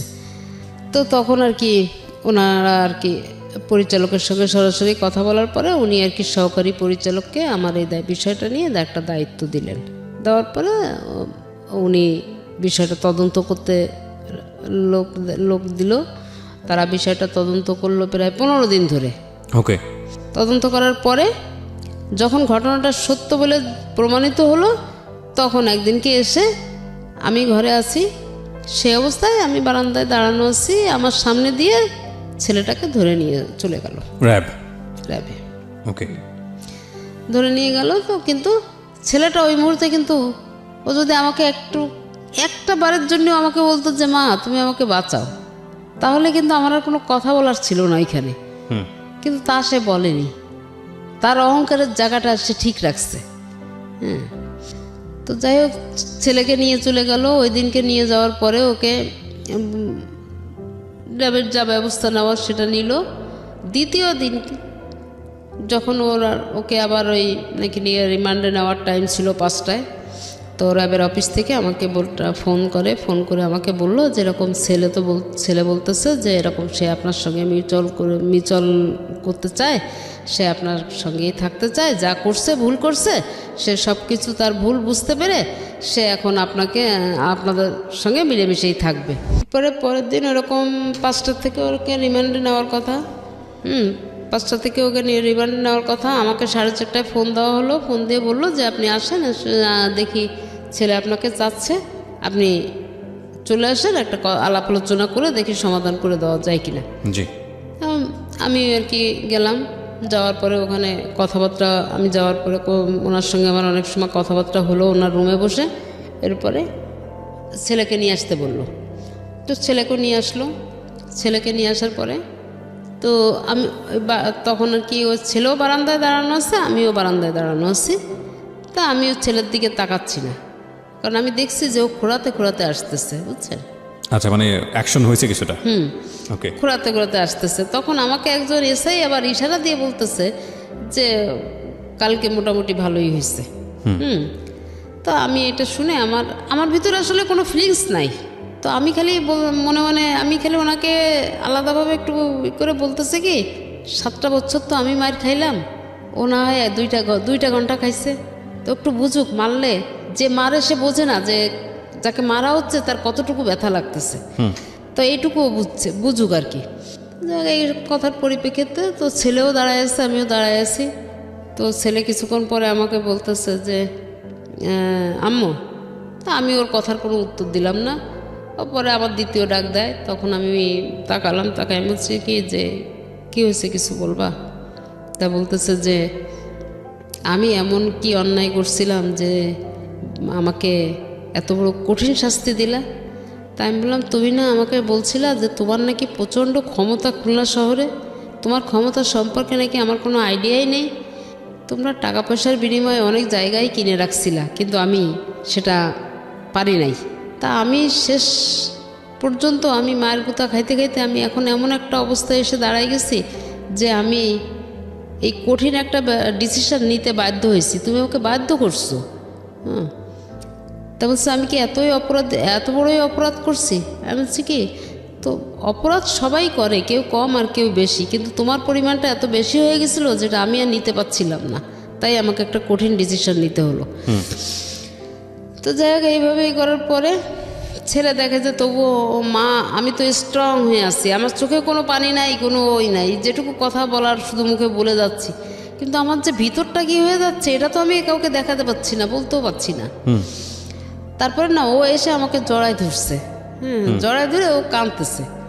তখন আমি আস্তে করে ওকে আমার গায়ের থেকে হাত 2টা নিয়ে আমি সরাই দিয়ে বললাম যে বাবা, এখনো সময় আছে, ভালো হয়ে যাও।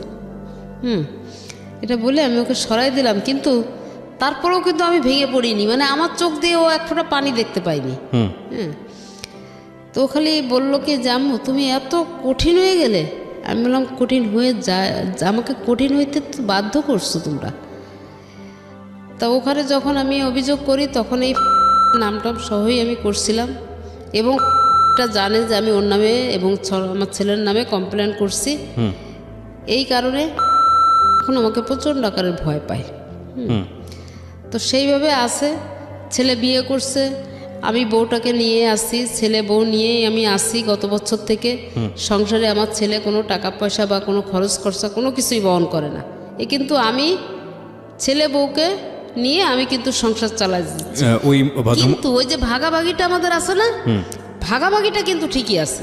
ওই ভদ্রমহিলাকে কি বিয়ে করেছেন? মানে হ্যাঁ হ্যাঁ হ্যাঁ, সেই মেয়েকেই বিয়ে করছে, এবং মেয়ে অনার্স পাস করার পরে বিয়ে করছে। এই যে এবার মাস্টার্স পরীক্ষা দিছে। এই ঠিক আছে, আমি এগুলোকে না আসলে ক্লেম হিসেবে দেখতে চাই না, এগুলো আপনার নিজের ঘরের গল্প, আপনি যাকেই বলেন না কেন এখানে আপনার মান সম্মানই যাবে। আমি বরং সিচুয়েশনটাকে দেখতে চাচ্ছি এইভাবে যে কতটা ভয়াবহ তার মধ্য দিয়ে যেতে হয়েছে। আপনার ছেলেকে যদি আজকে আমি এখানে বলার সুযোগ পেত, সে নিশ্চয়ই আপনার বিরুদ্ধে তার 1000টা অভিযোগ থাকতো। আমি এই কথাটা বারবারই বলছি, 1000টা অভিযোগ থাকতো, কিন্তু আমি কোনোভাবেই মানতে পারছি না যে গায়ে হাত তোলার ব্যাপারটা। আমার সে কারণেই আজকে আপনাকে জীবন গল্পে বলার সুযোগ করে দেয়া। যত বড় অপরাধী তার মা করুক না কেন, যাই কিছু করুক না কেন, সন্তান তাকে গায়ে হাত তোলার কোনো এখতিয়ার নেই। এটা ভয়াবহ। আমি যতবার মুখ দিয়ে বলছি আমার কাছে মনে হচ্ছে যে পৃথিবী কম্পন হওয়ার মতো অবস্থা। এটা কি? এটা হতেই পারে না, এটা অসম্ভব। এবং সেই সন্তান তো মানে স্বাভাবিকভাবে স্বাভাবিক সেন্স নিয়ে বেঁচে থাকে কিভাবে? হোক মা পাগল হতে পারে, বদ্ধ উন্মাদ হতে পারে, যাই কিছু করুক না কেন, অসম্ভব, একেবারেই অসম্ভব। এই জায়গাটা থেকেই গল্পটা আসলে, মানে অন্য বিষয়ে হয়তো এই ভদ্রমহিলা দোষী, অন্য বিষয়ে হয়তো এই ভদ্রমহিলা এমন কিছু করেছে যে যাতে করে সন্তান হিসেবে মেনে নেওয়াটা খুব কঠিন। But no way, physically assault করার কোনো অধিকার সন্তানের নাই, এবং এটা করতেই পারে না, করতেই পারে না। আবারও সেই কথা যদি বলি, আপনি যদি রিলিজিয়ান মানেন তাহলে তো আমাদের এখানে এরকমভাবে স্পষ্ট বলা আছে যে তোমার বাবা মাকে তুমি সেভাবে প্রতিপালন করো যেভাবে তোমাকে ছোটোবেলায় তাকে লালন পালন করা হয়েছে, এবং শব্দটা পর্যন্ত উচ্চারণ করো না যদি তাদের প্রতি বিরক্ত হও। সেখানে গায়ে হাত তোলার প্রসঙ্গ চলে আসছে, খুবই দুঃখজনক, খুবই দুঃখজনক। আমি গল্পের শেষের দিকে একটু আসতে চাই। তো বছরখানেক আপনি সেটা হলো সাপোর্ট দিচ্ছেন, যেটা বলছিলেন যে ঠিক আছে, ভালো কথা। আপনার ছেলে লেখাপড়া অনার্সের পরে আর করেনি? না, করেনি। তো এই সময়টাতে সাপোর্টটা বলতে আসলে কি আপনার সঙ্গে সংসার করা শুরু করলো? যেই ভদ্রলোকের কথা বলছিলেন যে আপনাদের বাড়িতে থেকে এক ধরনের সন্ত্রাসী কার্যক্রম পরিচালনা করেছে, উনি কি এখনও আছে না বের করে দিয়েছেন? এই আগামী 1 তারিখে তার নেমে যাওয়ার ডেট। এখনো পর্যন্ত সে এত কিছুর পরেও আছে? আমার এখনো পর্যন্ত আমি এই ছেলেকে দিয়ে আমি চেষ্টা করলে আধা ঘন্টার ভিতরে আমি ওকে নামাবো, কিন্তু এই আমার ছেলের কোথায় যেন একটা দুর্বলতা আছে ওর প্রতি। আমার ছেলে ওকে নামাইতেই দিতে চায় না। কি দুর্বলতা? বিয়ে করেছে কতদিন? বিয়ে করছে 1 বছর। 1 বছর যাবত সংসার ধর্ম করে খাচ্ছে তারা? সংসার ধর্ম আমার সাথেই আর কি, আমি একসাথে আছে, সবকিছু আপনার সঙ্গে আছে। বাড়িটার কি অবস্থা? বাড়িটাকে, বাড়িটা নিয়ে হচ্ছে সেই বাড়ি তো ওদেরকে দিবে, এটাই হচ্ছে ওদের সঙ্গে একটা এগ্রিমেন্ট করা আছে। কাদেরকে? মানে ওই সাথে একটা এগ্রিমেন্ট করা আছে, বাড়িটা ওদেরকে দিবে। তো সেটা আর কি, আমি শুধু আমার কথা ছিল এটাই যে আমার জীবনে আমার শরীরে 1 বিন্দু রক্ত থাকতে আমি আমার বাড়িটা কেবে দিতে দেবো না। আর সে হচ্ছে ছাড়া দিবে না। তা লাস্টে একটা মিউচুয়ালের ভিতর দিয়ে যাই হোক আমি বাড়িটাকে রক্ষা করতে পারছি। আর আমার ছেলের যে বউটা আছে, এই যে 1 বছর বিয়ে করছে না, এই 1 বছরের ভিতরে 2টা ঈদ গেছে, একটা রমজান মাস গেছে। 1 বছরের ভিতরে এই পর্যন্ত আমার ছেলে বা বউ একটা দিনের জন্য, একটা বেলার জন্যে আমার সাথে বসে ভাত খায়নি। কিন্তু সংসারে আমি মাসে 20 থেকে 25,000 টাকা সমস্ত খরচ আমি বহন করি, কিন্তু আমার সাথে একটা ঈদের দিনও তারা আমার সঙ্গে 1 মুঠো ভাত খেতে পারেনি। এটা আমার সবচেয়ে বড় কষ্টের জায়গা। এই কষ্টগুলো হয়তো বা কোনোদিনও যাবে না, কারণ আজকে আপনি রেডিওতে যে গল্পটা বলে গেলেন এরপরে কষ্ট হয়তো আরও বাড়বে। কারণ আমরা আসলে না ভালো দিকগুলো নিই না, কারণ মানবিক দিক থেকে যদি বিচার করা যায় তাহলে হয়তো বলবো যে যিনি গল্পটা আজকে এখানে বললেন তার কষ্টের জায়গা থেকে তিনি বলেছেন। আপনার সন্তান যদি এটাকে ইগোর জায়গা থেকে নেয় তাহলে হয়তো আপনার সঙ্গে খারাপ আচরণ আরও বাড়বে। আমি যে প্রশ্নটা করেছিলাম যে বাড়ির অবস্থাটা কি, এই বাড়িটার সমাধান কী হয়েছে শেষ পর্যন্ত? বাড়ির অবস্থাটা এখন আমারই এক রিলেটিভের মাধ্যম দিয়েই আর কি আমার নেওয়া হচ্ছে। আপনি নিয়েছেন বাড়িটা কার কাছ থেকে? মানে ছেলের অংশটা আপনি কিনে নিয়েছেন? কত টাকা দিয়ে কিনে নিয়েছেন? তাকে 65 লাখ টাকা দেওয়া হয়েছে। এই 65 লাখ টাকা আপনি কোথায় পেয়েছেন? এই 65 লাখ টাকা আমার হাজব্যান্ডের পেনশনের টাকাটা, আমি এতদিন কোনো হাত দেই নাই, আমি উঠাই নাই। কত বছর উনি মারা গেছেন? 2001-এ মারা গেছেন? 2004-এ মারা গেছেন। এই টাকাটা আপনি সাথে এই টাকাটা আপনি তোলেন নেই, 10 বছর পরে তুললেন? 11 বছর পর। 11 বছর পরে তুললেন। এই টাকাটা সব মিলিয়ে কত টাকা হয়েছে? 65 লাখ টাকা? না, আরও বেশি। আরও বেশি হয়েছে। আর উনি জীবিত অবস্থায় বাড়িটা করেছিলেন, জায়গাটা কিনেছিলেন, উনি এত টাকা পেলেন কোথায়? এই প্রশ্নটা আমার করা উচিত এই কারণেই যে জায়গাটা আমি যখন জায়গা কিনছি না, তখন হচ্ছে যে ওখানে যে জায়গাটা কেনা হয়েছে তখন ওখানের কাঠা ছিল 10,000 করে। আচ্ছা, কিন্তু বাড়ি করতে তো আপনাদের পয়সা লেগেছে, ভালোই পয়সা লেগেছে। তো উনি হাউস বিল্ডিং ফাইন্যান্সের চাকরি করতেন, ওখান থেকে লোন নিয়েছিলেন, লোন নিয়ে বাড়িটা করা। আচ্ছা, ওকে। তো এই টাকাটা আপনি আপনার ছেলেকে দিয়েছেন, কিন্তু আপনি কি জানতে চেয়েছেন যে টাকাটা তুমি দিয়ে কি করবে, বা এই টাকাটা তুমি নিলে? হ্যাঁ, আমি জিজ্ঞেস করছি যে কি করবা। তো টাকাটা তার ওয়াইফের নামে কিছু ফিক্সড ডিপোজিট করছে, তার নামে করছে, আর কিছু টাকা তার ব্যবসার জন্য রাখছে, ব্যবসা করবে। কি ব্যবসা করবে এটা আমাকে সে বলেনি, যখন করবে তখন জানাবে। তো এখন আলটিমেটলি সে বাড়িতে ভাড়াটিয়া হিসেবে আছে? না, অলরেডি আমি কালকে খবর পেলাম যে সে নাকি বাসা থেকে নেমে গেছে। ভাড়া থেকে নেমে গেছে। আপনি এটাতে খুশি হয়েছেন নাকি কষ্টপ্রতিও? আমাদের কোনো অভিযোগ নেই। এই ভদ্রমহিলারও নিশ্চয়ই শেষ পর্যন্ত তার সন্তানের প্রতি কোনো অভিযোগ নেই, কারণ এই কান্নাটা সেটাই বলে দেয়। কিন্তু যে সিচুয়েশনটা আমরা শুনলাম, এই ঘটনাগুলো আমরা শুনলাম, সেটা যেন কোনো সন্তানের জীবনে, কোনো মায়ের জীবনে কখনো না আসে। আমরা মানুষ, আমাদের হুঁশ জ্ঞান থাকা উচিত, যাই কিছু করি না কেন আমরা। বিশেষ করে খুব দুঃখজনক হলেও সত্য, আমাদের পুরো সাউথ এশিয়ান সাবকন্টিনেন্টে এই জিনিসটা দেখা যায়। বিয়ের পরে ছেলেরা অনেক বেশি চেঞ্জ হয়ে যান, অথবা বাধ্য হন হতে। মেরুদণ্ডে অতটুকু শক্তি থাকে না যে নিজের মার দিকে ঠিকমতো খেয়াল রাখবে, নিজের পরিবার বাবার দিকে খেয়াল রাখবে, শক্তি থাকে না। হয়তোবা মানসিকভাবে অনেক টর্চারের শিকার হন, বিয়ের পরের অবস্থার কথা বলছি, অথবা তার মধ্যে এমন কোনো পরিবর্তন আসে বা পরিবর্তনটা নিয়ে আসার জন্য কেউ চেষ্টা করেন যাতে করে সে তার মা কিংবা বাবার প্রতি যে পরিমাণ দায়িত্ব পালন করা উচিত সে পরিমাণ দায়িত্ব পালন করতে পারেন না। আমার এই জায়গাটিতে একটা কথাই বলার আছে, সেটা হলো আপনিও তো একদিন বাবা হবেন, আপনিও তো একদিন মা হবেন।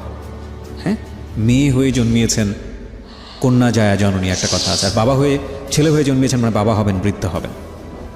ভবিষ্যতের কথা কি মনে পড়ে না? লজ্জা কি লাগে না? যেই মা আপনাকে না খাইয়ে, মানে যেই মা আপনি না খেলে সে খেত না, যেই মা আপনাকে পেটে ধরে কষ্ট করে মানুষ করেছে, একটা সন্তানকে পেটে ধরা মানে হচ্ছে সেটা মৃত্যু সাথে ফাইট করছে, যে কোনো মুহূর্তে মারা যেতে পারে। এই ভদ্রমহিলা যখন মা হয়েছেন সে কিন্তু মানে বলা যেতে পারে একেবারে কিশোরী মা। তার একটা দিনের কষ্ট আপনি সারাটা জীবন পরিশ্রম করে শোধ দিতে পারবেন? মানুষ হলে এই ধরনের কাজ করা উচিত হয়নি, কোনোভাবেই উচিত হয়নি। আমি ধরে নিলাম যে এই ভদ্রমহিলা যা বলেছে সব কিছু মিথ্যা, সব মিথ্যা। সে সন্তানের এগেনিস্টে কমপ্লেন করে গেছে আজকে, আমরা ধরে নিলাম সত্য, ধরে নিলাম যে উনি যা বলেছেন সব মিথ্যা। হ্যাঁ, তো ওই জায়গাটা থেকে যদি আমি বলি তাহলে এটা নিশ্চয়ই মিথ্যা না যে যার কথা বলেছেন তাকে তিনি পেটে ধরেননি, বা এটাও নিশ্চয়ই মিথ্যা না যে তিনি তার গায়ে হাত তোলেননি, বা ধরে নিলাম এটা মিথ্যা।